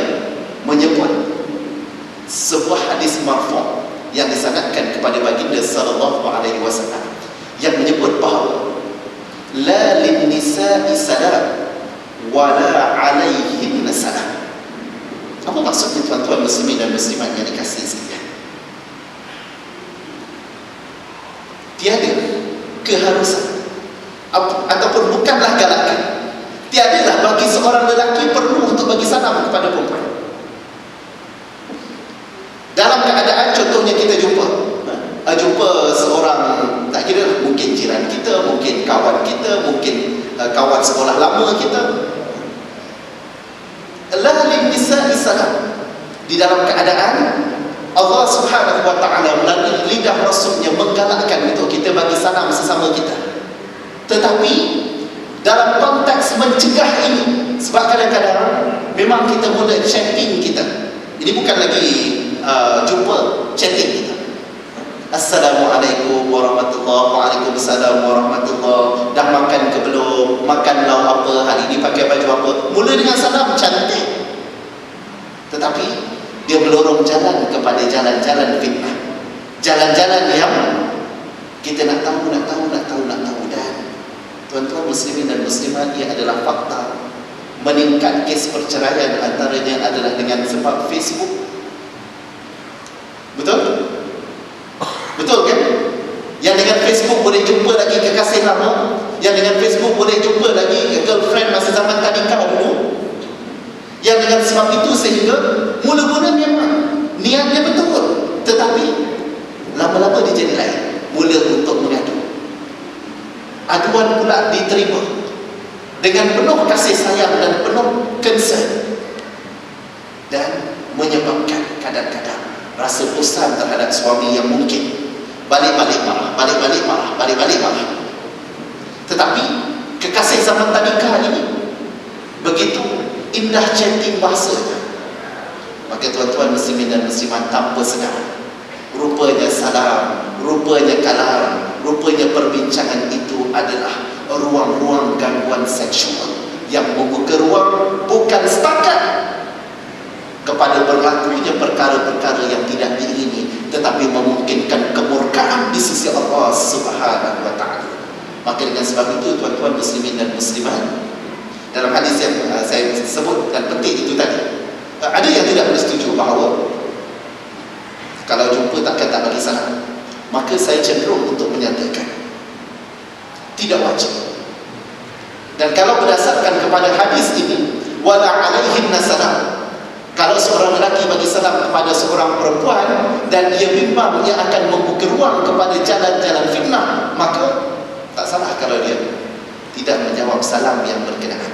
Tapi kalau sama-sama perempuan, sama-sama lelaki pada kedudukan-kedudukan yang memang jauh daripada fitnah, amalkan dan raikan serta makmurkan diri kita dengan salam. Nak menggambarkan bagaimana hadis Nabi SAW ini memberikan penegasan, kalau salam yang mulia itu pun tetapi dia memungkinkan kepada terbuka ruang fitnah, maka tidak mengapa untuk tidak diraikan. Apatah lagi kalau sapaannya adalah hai, hello, lama tak jumpa, tak sangka kita boleh jumpa lagi di alam Twitter, tak sangka kita boleh dah 20 tahun dipisahkan oleh jarak waktu, geografi dan seumpamanya. Itu lagi lah kalau salam pun sampai ke peringkat boleh untuk tidak menjawabnya. Apatah lagi kalau contohnya ibu tunggal ataupun mereka yang sangat vulnerable dan expose kepada perkara-perkara yang berupa fitnah, maka menjaganya adalah lebih baik dan memelihara daripadanya. Sebab sikap Islam mencegah lebih baik daripada merawat. Dan banyak perkara-perkara yang lain, contohnya mengelakkan diri daripada berdua-duaan. Contoh mudah, saya dalam konteks sebagai seorang lecturer mempunyai sebuah bilik yang tertutup. Maka apa yang perlu untuk dilakukan? Students memang ada perempuan, dan students perempuan memang kebanyakannya very excited untuk berbincang dan sebagainya. Maka carilah jalan yang terbaik macam mana. Contohnya adalah dengan buka pintu yang berkenaan dan mohon agar datang sekurang-kurangnya 2 orang. Sebab kadang-kadang tuan-tuan muslimin dan muslimat mungkin ada pengalaman masing-masing di office dan seumpamanya, yang kedudukan macam ni kadang-kadang dipandang enteng, tetapi kadang-kadang tercetusnya fitnah itu sama ada daripada orang yang mempunyai kedudukan yang lebih tinggi dengan usaha yang berupa paksaan, ugutan, pelawaan yang bersifat gangguan seksual ini. Dan kadang-kadang ia datang pula daripada sama ada anak-anak murid juga yang menilai-nilai, yang nak bertepuk tampar, yang nak buat tindakan-tindakan yang di luar kawal, yang kadang-kadang again bila berhadapan, kadang-kadang seorang lecturer pun berhadapan juga dengan anak muda yang cantik-cantik, maka nature seorang lelaki, maka ia akan teruji dengan keadaan yang seperti rupa. Dengan sebab itu kembali kepada konsep melundukkan pandangan. Maka di sana kalau nak berbincang, kalau nak bersembang, adalah pada perkara yang harus dan perlu saja. Okey, tuan-tuan muslimin dan muslimat Allah. Baik, masih kepada Ustaz. Jadi maksudnya kalau nak bagi salam dekat perempuan pun kena tengok juga kan. Kau jenis Assalamualaikum. Tak jawab dosa. Tak jawab Ustaz. Okey, jelas. Baik, doktor, kita tadi dapat juga soalan daripada saya confirm ni pasal mesti datang lelaki je ni. Soalan yang cantik. Dia kata gangguan seksual dia kata tak semestinya datang daripada lelaki. Kadang perempuan pun dia kata. Sebab kadang-kadang tu kalau macam naik motor kan, ternampak lubang punggung kat belakang contoh dia. Jadi dekat traffic light kata tak ada tempat lain nak tengok, tak ada lampu merah. Jadi bila tengok suasana tu nampak tu. Jadi benda tu terganggu kadang-kadang. Ada pengalaman saya betul. Saya biasa tengok orang pakai purdah. Pakai purdah tu comel dah. Lampu purdah. Tapi pakai baju dengan pendek. Jadi ke mana tu dari segi kita tengok kadang-kadang dari segi orang perempuan tu sendiri kadang-kadang memberikan gangguan kepada kaum Adam. Betul tak? Nak jawab pun tak boleh. Kena, silakan. Bismillahirrahmanirrahim. Subhanaka la ilma lana illa ma 'allamtana innaka antal alimul hakim. Nakal moderator ni. Tuan-tuan muslimin dan muslimat, that's reality. Yang kita mahu tidak mahu terpaksa untuk mengakui hakikat ini. Yang gangguan-gangguan seksual ini, dengan sebab itu saya sebut tadi dalam mendefinisikan, try to define apakah ini maksudkan dengan gangguan seksual. Menurut pandangan syarak adalah pada perkara-perkara, sebarang perkara yang bercanggah dengan syarak yang boleh menjejaskan kehormatan ataupun menjejaskan keimanan ataupun menyebabkan terbukanya ruang-ruang fitnah. Maka tuan-tuan muslimin dan muslimat, di dalam hal ini dengan sebab itu Allah Subhanahu wa ta'ala dalam konteks yang sama dalam surah An-Nur, Allah Subhanahu wa ta'ala menyebut perihal konsep menjaga pandangan. Dan dalam masa yang sama Allah Subhanahu wa ta'ala juga mengajar dalam surah An-Nur, dalam suratul Ahzab, Allah melalui lidah baginda sallallahu alaihi wasallam dan ayat-ayat Allah Subhanahu wa ta'ala memberikan penegasan kepada pentingnya orang perempuan yang Allah Subhanahu wa ta'ala muliakan, yang Allah Subhanahu wa ta'ala angkat darjat mereka pada kedudukan pada zaman jahiliyah. Apa yang berlaku, orang perempuan dianggap sebagai tempat untuk melampiaskan syahwat. Maka di sana berleluasanya pelacuran, di sana berleluasanya perkara-perkara rumah-rumah sundal dan seumpamanya. Namun begitu Allah Subhanahu wa ta'ala datangkan Islam, turunkan wahyu kepada Rasulullah sallallahu alaihi wasallam untuk mengangkat dan memuliakan darajat martabat wanita muslimah, yang antara kemuliaan dan penghormatan kepada mereka adalah soal bagaimana mereka perlu untuk menjaga dan memelihara aurat mereka. Dan Allah Subhanahu wa ta'ala Maha Adil, maka Allah Subhanahu wa ta'ala juga minta kepada golongan lelaki untuk menjaga aurat mereka. Cuma dengan sebab wanita ini Allah muliakan, Allah nak jaga sifat-sifat kemuliaan seorang wanita ini, maka Allah Subhanahu wa ta'ala minta kepada golongan wanita untuk tutup lebih daripada lelaki. Maka dengan sebab itu tuan-tuan muslimin dan muslimat, antara lain adalah diminta kepada golongan wanita agar melabuhkan hijab mereka ataupun jilbab yang mereka pakai sehingga dapat untuk menutupi the so-called belahan dada. Yang kalau kita tengok kepada culture orang Arab, kita boleh faham kenapa belahan dada. Dia senang cerita adalah dengan menutup aurat pada kadar yang sempurna. Dan kadar yang sempurna ini akan membabitkan, contohnya bentuk jilbab, tudung yang dipakai. Maka di sana tudung yang dipakai sepatutnya tudung yang menutup bahagian yang sepatutnya. Maka tidaklah berlaku di sana lilit atas bawah dengan alasan bahawa dah pakai inner ke yang menutup leher, kemudian dia start pakai turban, serban yang lilit tapi bahagian dadanya terbuka dan terdedah. Sedangkan bahagian itulah yang sering mengundang perhatian lelaki jarang akan tertarik lebih kepada bahagian-bahagian yang lain, tetapi bahagian-bahagian yang berkenaan.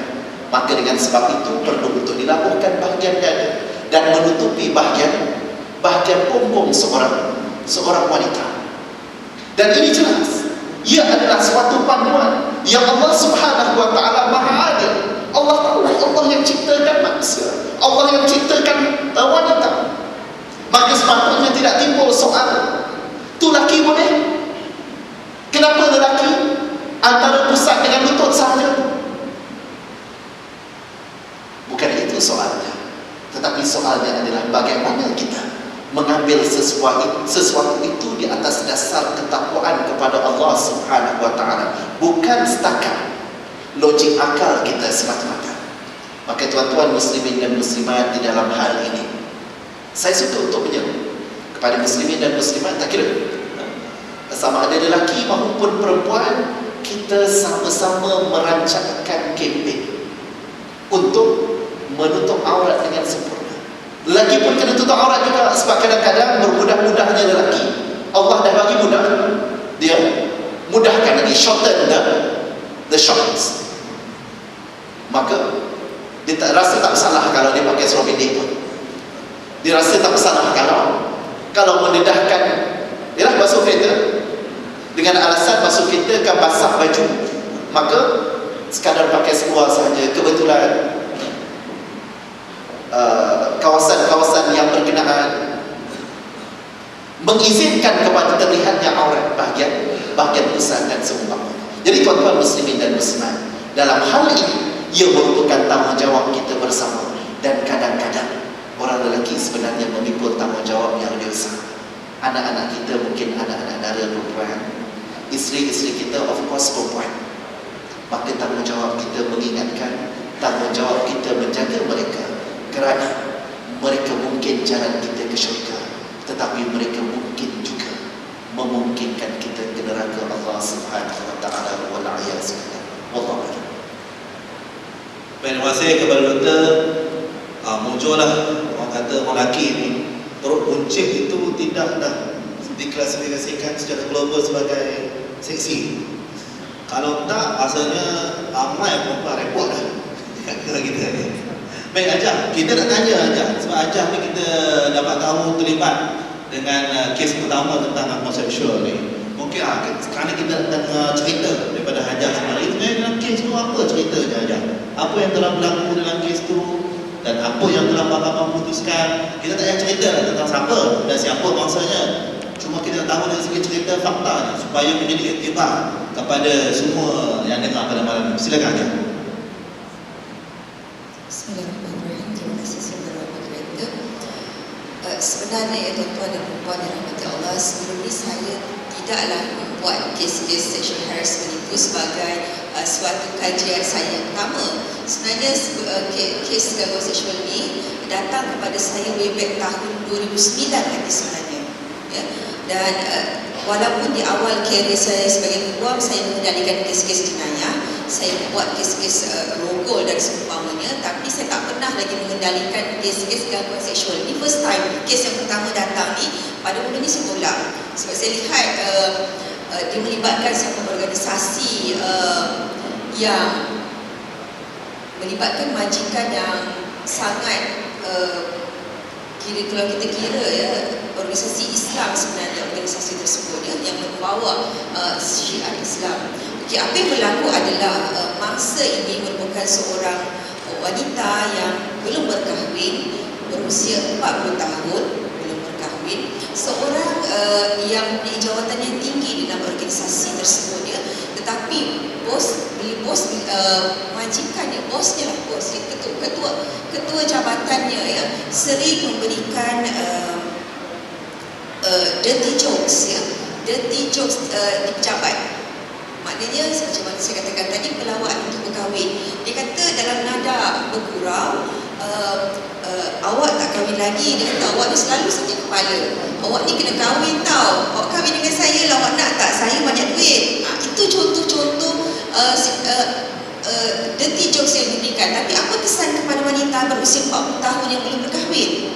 Dia kata, saya rasa maruah saya seperti dibijak-bijak, seolah-olah saya ini tidak bermaruah dan saya tak laku.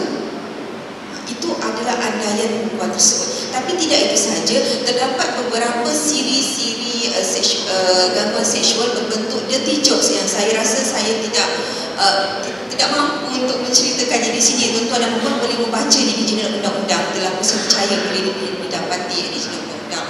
Dan di peringkat tersebut, apa yang berlaku adalah wanita ini seorang yang sangat committed kepada kerja, seorang yang very educated. Beliau telah membuat aduan resmi kepada ketua eksekutif di organisasi tersebut.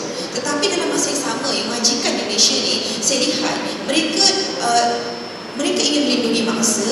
Dalam masa yang sama juga mereka hendak menjaga nama baik organisasi. Sebab sekiranya aduan tersebut dibuka dan dibicarakan dan disiasat, dia akan memberikan implikasi yang sangat buruk kepada organisasi. Sebab sexual harassment ni, macam kita katakan ya, dia macam api dalam sekam. Kita tak nampak dia membakar, tapi dia macam bara. Okey, ini yang berlaku ya. Organisasi telah mengambil ketetapan membuat siasatan dalaman. Siasatan dalaman diputuskan tidak terdapat kesalahan yang dipertuduhkan kerana dikatakan tidak dapat bukti yang cukup. Tapi dalam masa yang sama, pelaku itu tadi telah diberikan amaran keras secara pentadbiran, tidak dijatuhkan apa-apa hukuman. Dan mangsa of course tidak berpuas hati. Beliau telah membuat aduan sekali lagi dan telah dibuka lagi siasatan kali kedua, namun di akhirnya tidak ada sebarang tindakan diambil kerana ketua jabatan tadi telah tidak dilanjutkan kontrak. So yang menjadi mangsa, sekali lagi mangsa tersebut dah tak boleh bekerja di situ, dia telah berpindah ke tempat lain bekerja. Dan apa yang berlaku adalah ketua jabatan tadi yang tidak dilanjutkan kontrak telah memfalkan tindakan saman terhadap mangsa. Dia tuntut ganti rugi RM1 juta kerana telah menyebabkan dia kehilangan pekerjaan, tidak disambung kontrak. Dan kerana itulah mangsa tadi telah memfalkan tuntutan balas. Dan apabila kita lihat kes itu, satu, kita terpaksa menjawab fitnah. Kita katakan aduan bertulis kepada ketua jabatan bukanlah fitnah, kerana kalau dia fitnah sampai bila-bila, kita tidak boleh untuk membuat aduan. So, mahkamah tinggi memutuskan betul tidak ada fitnah, aduan tersebut teratur. Dan dalam masa yang sama, mangsa tadi telah membuat tuntutan ganti rugi akibat kecederaan emosi dan fizik dan mental yang dialaminya, kerana selepas itu beliau terpaksa melalui siri-siri rawatan ya, dengan pihak hospital, di mana beliau tidak boleh tidur malam akibat perbuatan yang dilakukan oleh bos tadi. Sehingga beliau kalau kita lihat tidak boleh bekerja dengan seperti mana biasa.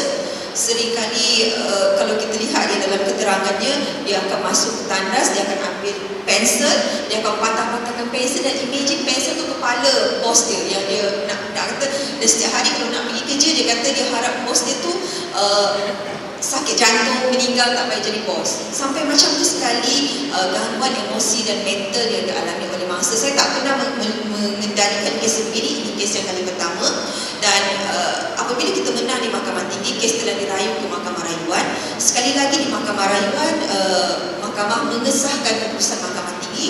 Maknanya tuntutan oleh mangsa akibat tuntutan ganti rugi oleh mangsa kerana pencederaan emosi dan mental telah dibenarkan untuk didapat ganti rugi sebanyak RM150,000 itu telah dibenarkan. Maknanya mahkamah kata dia layak untuk mendapat satu remedi terhadap kesakitan mental dan emosi yang dialami. Namun begitu tuan-tuan dan puan-puan, rayuan sekali lagi telah dibuat ke mahkamah tertinggi di Malaysia dan kita sedang menunggu tarikh untuk pembicaraan sama ada mahkamah di Malaysia ini mengiktiraf adanya undang-undang sedemikian untuk memberikan ganti rugi kepada mangsa. So sebagaimana saya katakan tadi, bermakna dengan keputusan tersebut seolah-olah sekarang di Malaysia seperti kita menjadi mangsa, kita tidak ada remedi untuk mendapatkan ganti rugi. Itu semua.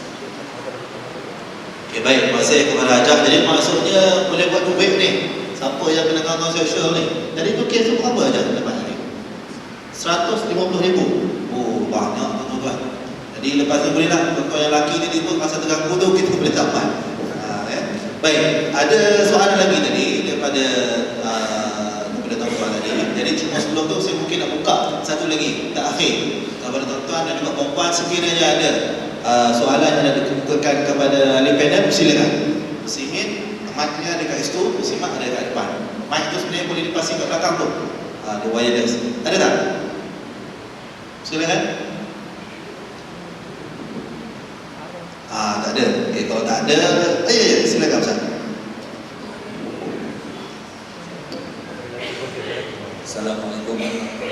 Saya gantau SMS ni tak dapat. Oh ya. Soalannya, gangguan seksual ni boleh tak berlaku antara lelaki dengan lelaki, perempuan-perempuan, sama seks? Soalannya. Baik. Ataupun boleh buat kes? Soalan yang sama tadi. Haji ada pengalaman kan? Tak ada. Baik, silakan Ustaz. Kalau dari sini sudut perempuan, lelaki dengan lelaki ataupun perempuan dengan perempuan. Silakan. Bismillahirrahmanirrahim. Terima kasih kepada Tuan Haji yang bertanya. Sama ada dia boleh berlaku dalam kedudukan lelaki dengan lelaki, perempuan dengan perempuan. In principle, kalau mengikut kepada definisi yang saya kemukakan seawal tadi, ia boleh dan kedudukannya adalah kaya. Maka pada kedudukan ini contohnya pernah berlaku pada zaman Sayyidina Umar, di mana kes yang melibatkan seorang lelaki cantik yang disebut sebagai Amrah. Walaupun ada perbahasan sejauh mana kesahihan kisah yang berkenaan, tetapi setakat ini saya menerima ia sebagai suatu panduan.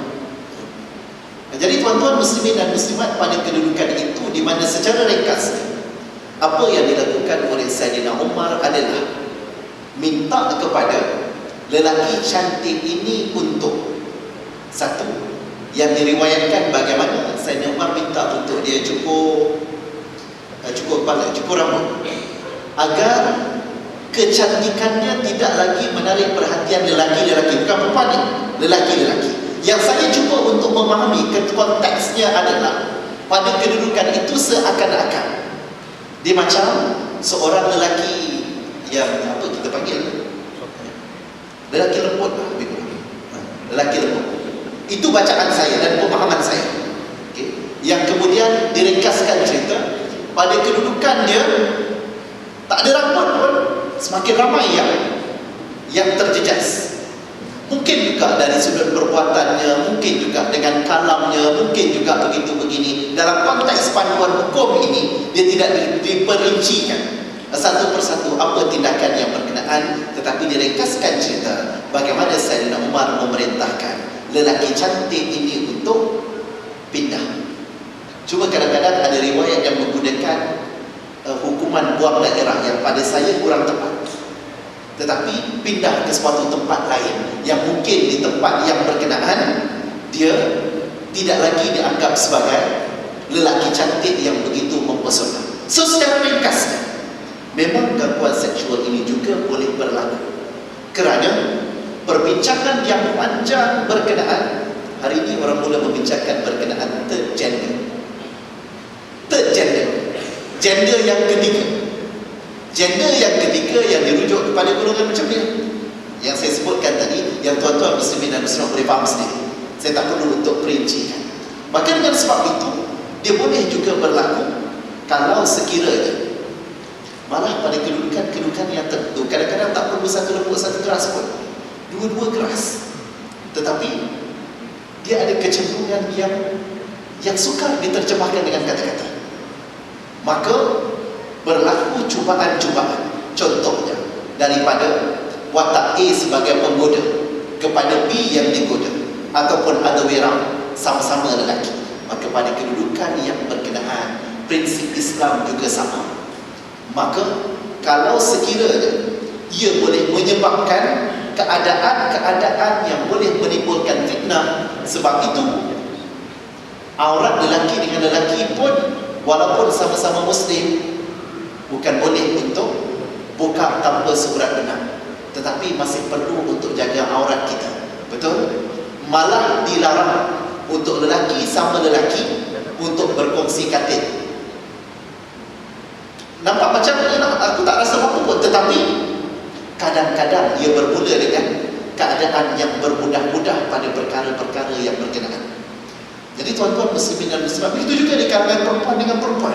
Kadang-kadang ada yang diuji dengan kecenderungan yang bukan kepada the opposite sex, bukan kepada lelaki, tetapi kecenderungan yang mula dengan dia jadi adik angkat, kemudian dia cuba untuk berkongsi perasaan, berkongsi kasih sayang, sampai ke peringkat kalau di negara barat telah menjadi suatu yang rasmi, boleh berkahwin sesama jenis. Maka tuan-tuan muslimin dan muslimat, pada kedudukan itu ada juga berlaku di mana bangsa tidaklah ada kecenderungan yang sama dengan pembangsa, maka dia cuba untuk menolak. Itu juga merupakan bentuk-bentuk gangguan seksual.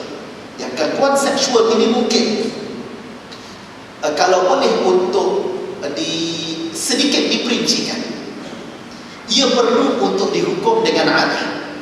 Contohnya, kalau lelaki dengan lelaki, kalau berjumpa, dia adalah normal kalau bersalam ataupun berdakap pada dakapan yang sederhana. Contohnya, saya jumpa dengan tuan moderator, saya boleh untuk sesuai kena sebut berdakap, tapi hugging lah, tetapi hugging tanpa unsur-unsur yang menerbitkan gangguan seksual mungkin. Kadarnya adalah sekejap, dan juga dia tidak memerlukan kepada hugging dalam bentuk yang rapat sehingga bersentuh segala jenis bahagian tubuh, memada dengan bahagian bahu sajalah, lebih kurang macam itu, memada kan. Begitu juga dengan wanita. Kalau berlaku dakapan pun adalah pada kedudukan yang difahami oleh adat, dia tidak menimbulkan suasana-suasana yang tidak diingini. Maka perkara ini mungkin agak complicated untuk diuraikan ataupun ditentukan dia punya garis panduan. Sama ada dia perlu ada jarak 2 cm ataupun seumpamanya. Yang ni melihat kepada adat masing-masing. Kalau adat Melayu kita tak macam Arab, dia hugging dia lama sikit. Maka kalau adat Melayu kita, hugging di dalam bentuk yang simple sahaja ataupun ringkas sahaja, memada dengan perkara yang berkenaan. Sebab kadang-kadang dia boleh mencetuskan suatu suasana ataupun perasaan yang saya sebut tadi, sukar diterjemahkan dengan kata-kata. Dia boleh menimbulkan suasana-suasana yang tidak diingini. Maka dalam konteks ini, saya akan mengesyorkan kepada mereka yang sama ada, cuba untuk di-approach ataupun cuba untuk didorong dengan keadaan-keadaan yang boleh ditafsirkan sebagai gangguan seksual, maka segera untuk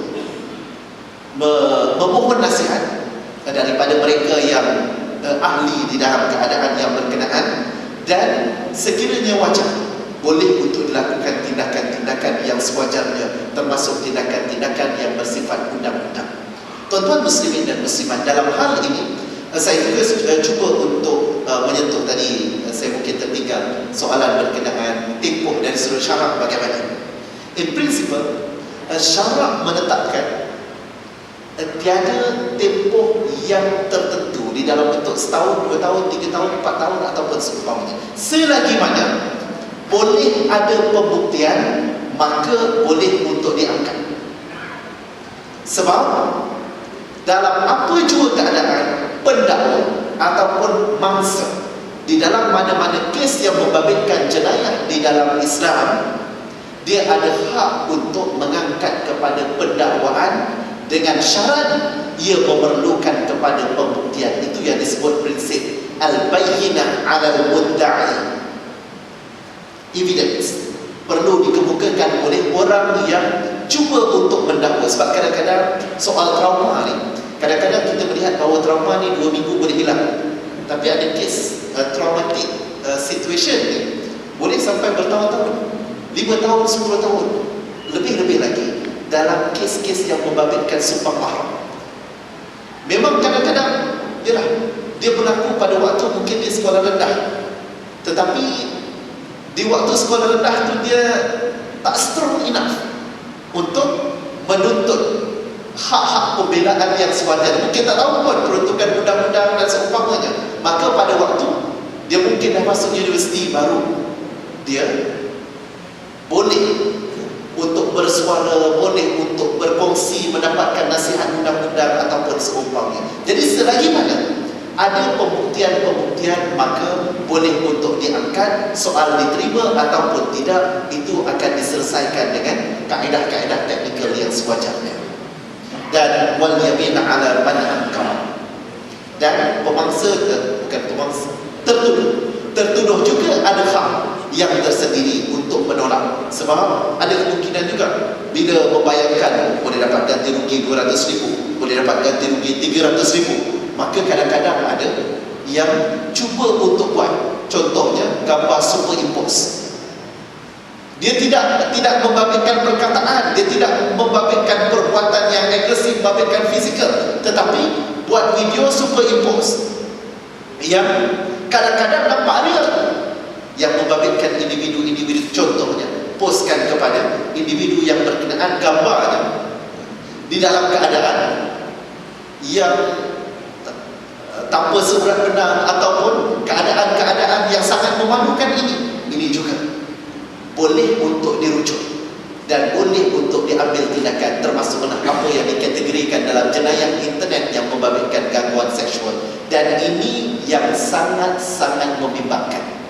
Jadi tuan-tuan muslimin dan muslimat, ringkasnya di sana, berbalik kepada soal sejenis ataupun seumpamanya, ia sekali lagi perlu untuk dipertekankan bahawa dalam apa jua keadaan mangsa yang terbabit dalam keadaan-keadaan ini, kadang-kadang mungkin dia merasa bahawa dia telah terganggu dari sudut gangguan-gangguan yang berkenaan, tetapi bila dirujuk kepada mereka yang ahli dalam konteks perundangan ataupun seumpamanya, ia adalah di luar daripada bentuk-bentuk gangguan seksual ataupun perkara-perkara yang boleh untuk diklasifikasikan dalam konteks yang berkenaan. Wallahu a'lam. Baik, terima kasih kepada doktor atas penerangan tadi. Dengar tuan-tuan, maksudnya laki dengan laki pun boleh jadi cerita juga. Tadi pun ada soalan bertubi-tubi, rupanya ramai yang menerima gangguan sesama jenis ni. Jadi manakah soalan sama, jadi kita dah jawab tadi, boleh terjawablah persoalan-persoalan yang tuan-tuan timbulkan akibat daripada diganggu oleh rakan-rakan sejenis. Okey, baik, mungkin kita boleh buat kesimpulan saja. Buat rumusan tentang apa yang terlaku pada hari ini. Kita dah tahu tentang hak masing-masing, apakah bentuk gangguan seksualnya. Mungkin aja boleh ringkaskan tentang carangan yang mungkin boleh kita suarakan kepada semua yang hadir ini tentang isu-isu pencegahan yang mungkin boleh dilakukan oleh majikan, contohnya dan kerja-kerja sendiri untuk menghilangkan daripada berlakunya kes-kes gangguan seksual. Silakan aja. Bismillahirrahmanirrahim. Sekali lagi terima kasih kepada moderator. Kita memandangkan yang pada masa ini dari segi penguasaan undang-undang tidak diwajibkan kepada mana-mana majikan untuk mewujudkan apa juga bentuk kaedah untuk menangani gangguan seksual di tempat kerja. Secara khususnya saya bercakap dari sudut gangguan di tempat kerja. Tetapi saya ingin menyarankan kepada mana-mana majikan yang mungkin ada pada malam ini ataupun boleh dipanjangkan kepada mereka yang tidak ada dalam majlis kita, supaya yang pertamanya sekiranya kita ada majikan dalam organisasi ataupun kita adalah pemilik kepada organisasi, yang pertamanya adalah memastikan organisasi tersebut mempunyai satu polisi statement yang jelas tentang apakah dia gangguan seksual di tempat kerja. Yang kedua, organisasi mestilah memberikan satu definisi yang jelas kepada jabatannya, apakah dia yang termasuk dalam gangguan seksual, supaya pekerja-pekerja ini tahu garis panduan ataupun tahu batasan-batasannya semasa berinteraksi sesama rakan pekerja. Yang ketiga, memberikan suatu saluran ataupun mekanisme di tempat kerja tentang bagaimanakah aduan boleh dibuat oleh pekerja-pekerja yang menjadi mangsa gangguan seksual. Yang keempat, memberikan apabila aduan telah diberikan, dimajukan ataupun diangkat kepada pihak majikan ataupun kita sebagai ketua di sebuah jabatan, majikan perlu pada pandangan saya mengambil tindakan untuk menyiasat dan memberikan suatu keputusan yang mempertahankan hak mereka yang menjadi mangsa. Jangan kalau kita kata sampau kapet untuk jaga nama baik organisasi, kita tidak membuat hukuman ataupun keputusan yang adil kepada mangsa. Dan yang kelima, bagi saya pencegahan itu sekali lagi adalah yang terbaik. Maknanya majikan mempunyai tanggungjawab untuk memberikan pendedahan kepada organisasi, kepada pekerja tentang bagaimanakah cara-cara untuk menangani gangguan seksual di tempat kerja. Boleh memanggil mereka daripada Jabatan Sumber Manusia, jika di organisasi kerajaan boleh memanggil mereka daripada Jabatan Perkhidmatan Awam untuk memberikan pendedahan tentang bagaimanakah untuk mengendalikan isu-isu seperti ini di tempat kerja. Dan saya percaya sehingga suatu keputusan diberikan oleh Mahkamah Persekutuan tidak lama lagi, masing-masing kita perlu mengambil berat ataupun memandang serius tentang gejala sexual harassment ini, supaya ia tidak menjadi suatu perkara yang sukar untuk kita bendung pada masa akan datang, kerana ia tidak melibatkan di antara lelaki dan perempuan, boleh juga di kalangan wanita dan wanita, lelaki dan lelaki, di keseluruhan peringkat. Dan saya juga berharap supaya sesuatu diambil, sesuatu pendekatan diambil oleh pihak kerajaan khususnya, supaya gangguan seksual ini tidak sahaja dikecilkan skopnya di kalangan masyarakat, di kalangan organisasi, di kalangan pekerja-pekerja, tetapi juga diluaskan konsepnya dan pemakaiannya. Wallahu a'lam. Baik, terima kasih kepada Ayah dan Doktor juga. Mungkin boleh bagi tips ke doa-doa kepada kita semua di sini. Kalau terganggu ke, macam mana? Silakan Doktor. Bismillahirrahmanirrahim. Saya kira ni kesimpulan, rumusan daripada perbincangan kita pada malam yang berbahagia ini. Pertama, saya bersyukur kepada Allah SWT memberikan ruang kepada kita bersama dalam perbincangan yang saya kira banyak manfaat, sekurang-kurangnya kepada diri saya. Saya learn a lot daripada perkongsian, daripada Hajah tadi, moderator juga soalan-soalan yang dikemukakan daripada tuan-tuan muslimin dan muslimat yang dikasihi sekalian. Suatu perkara yang saya kira wajar untuk diberikan perhatian, yang saya anggap kebanyakan, mungkin majoriti daripada kita yang hadir pada malam ini, mereka yang terlibat dalam bidang pekerjaan, sama ada sebahagiannya sebagai majikan, sebahagiannya sebagai pekerja. Maka saya cuba untuk mencadangkan agar kita cuba untuk menggerakkan usaha-usaha mewujudkan the so-called syariah compliant settings di tempat kerja masing-masing. Tuan-tuan muslimin dan muslimat, saya berpengalaman bekerja dengan Scottish and Southern Energy di United Kingdom, dan saya suka dengan pendekatan yang diambil, di mana antara perkara yang diperkenalkan adalah open plan style dia punya office. Maknanya di sana antara seorang general manager, antara seorang director, antara seorang pekerja biasa, eksekutif, ataupun bahagian-bahagian, mana-mana bahagian sekalipun, yang diwujudkan seperti ini bukan negara Islam. Scottish and Southern Energy among the most reputable dan juga recommendable company in the UK. dengan open plan itu, saya boleh tengok saya punya bos, bos boleh tengok saya, kawan-kawan boleh tengok saya dengan bos, dan semua orang boleh untuk memerhatikan antara satu sama lain. So that kalau ditetapkan di sana, dilarang kepada mana-mana, sama ada manager ataupun mana-mana pekerja untuk buka YouTube, maka siapa-siapa yang buka YouTube easily boleh detected. Maka dengan itu saya lihat apa yang berlaku adalah mereka akan fokus kepada kerja at the highest possible level. Ketika mana waktu bekerja, dia ada waktu break dia. So waktu break dia break. Dan bila ada keperluan untuk ada small meeting, contohnya melibatkan 2 orang, dia ada major meeting yang semua orang boleh tengok. Tapi orang tak boleh campur tangan kalau melibatkan mungkin 2 orang ataupun 3 orang, tetapi di dalam keadaan open plan.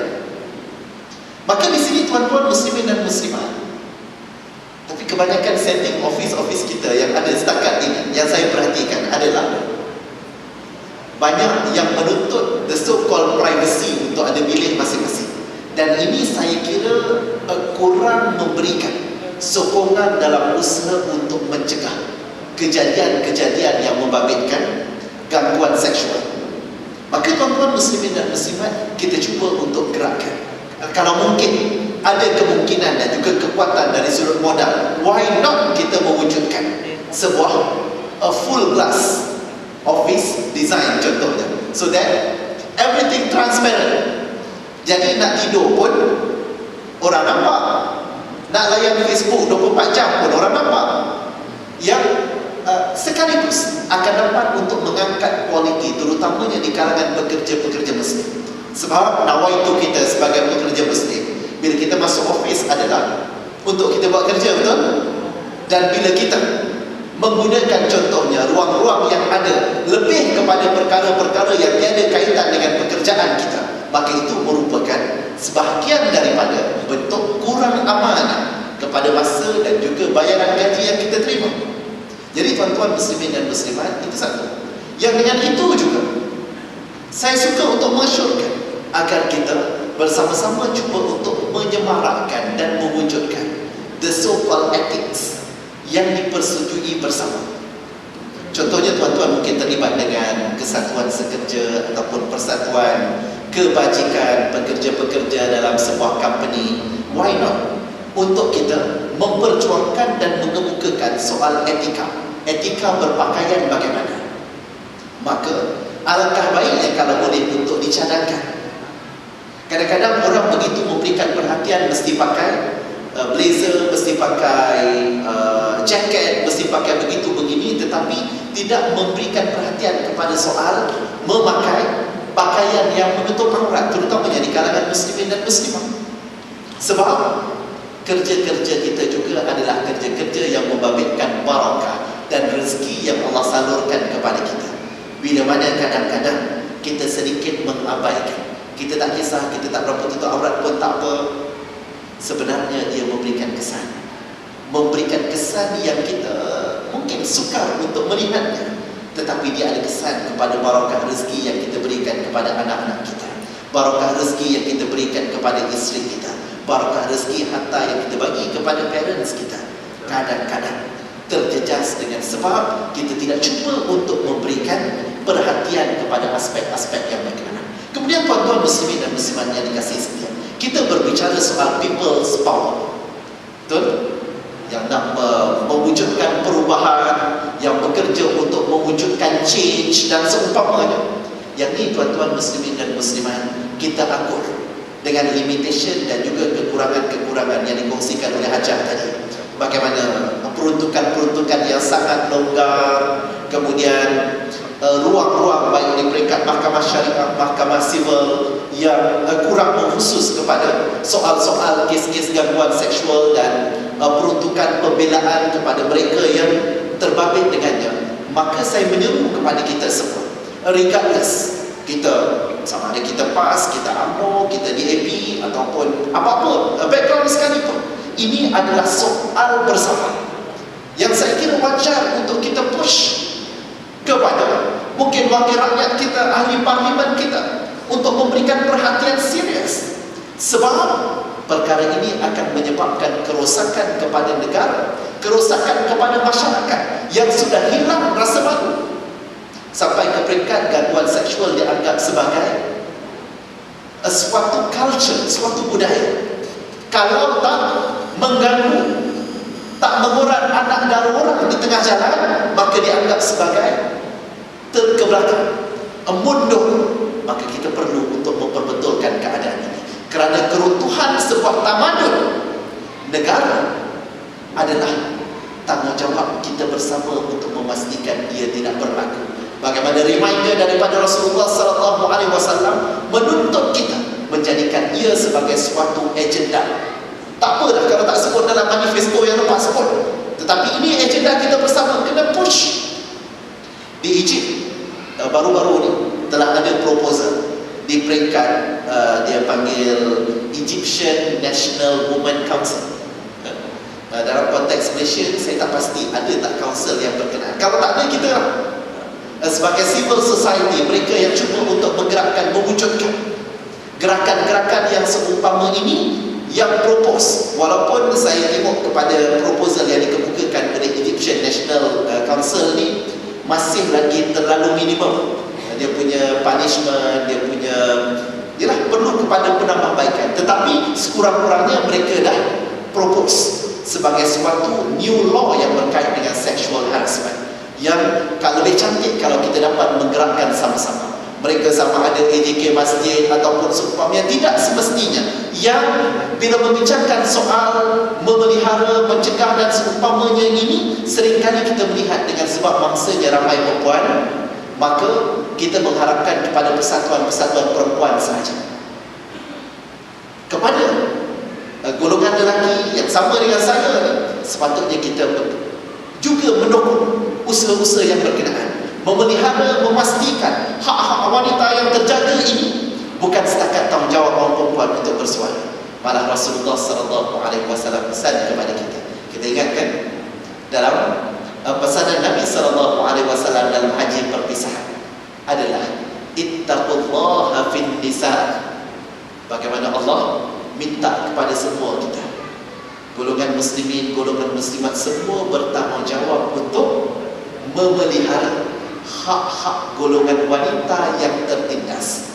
Dan tidak salah kalau katakan pengurusi masjid ke nazir masjid mempelopori usaha-usaha, dan bermula dari pucuk ini kita menggerakkan insya-Allah usaha-usaha untuk memastikan kehormatan, kemuliaan baik wanita maupun lelaki yang juga diganggu tadi, terjamin hak-hak mereka, sekaligus masyarakat kita dapat dibangunkan sebagai masyarakat yang mampu untuk meraih rahmat dan kasih sayang daripada Allah Subhanahu wa taala, yang sekaligus akan dapat berjaya dan cemerlang dari sudut keduniaannya maupun akhiratnya insya-Allah. Tuan-tuan muslimin dan muslimat yang dikasihi sekalian, maka dengan itu saya suka untuk menyeru kepada kita bersama dalam konteks ini, untuk kita sama-sama mewujudkan suatu kerjasama dan juga bentuk kerja yang praktikal.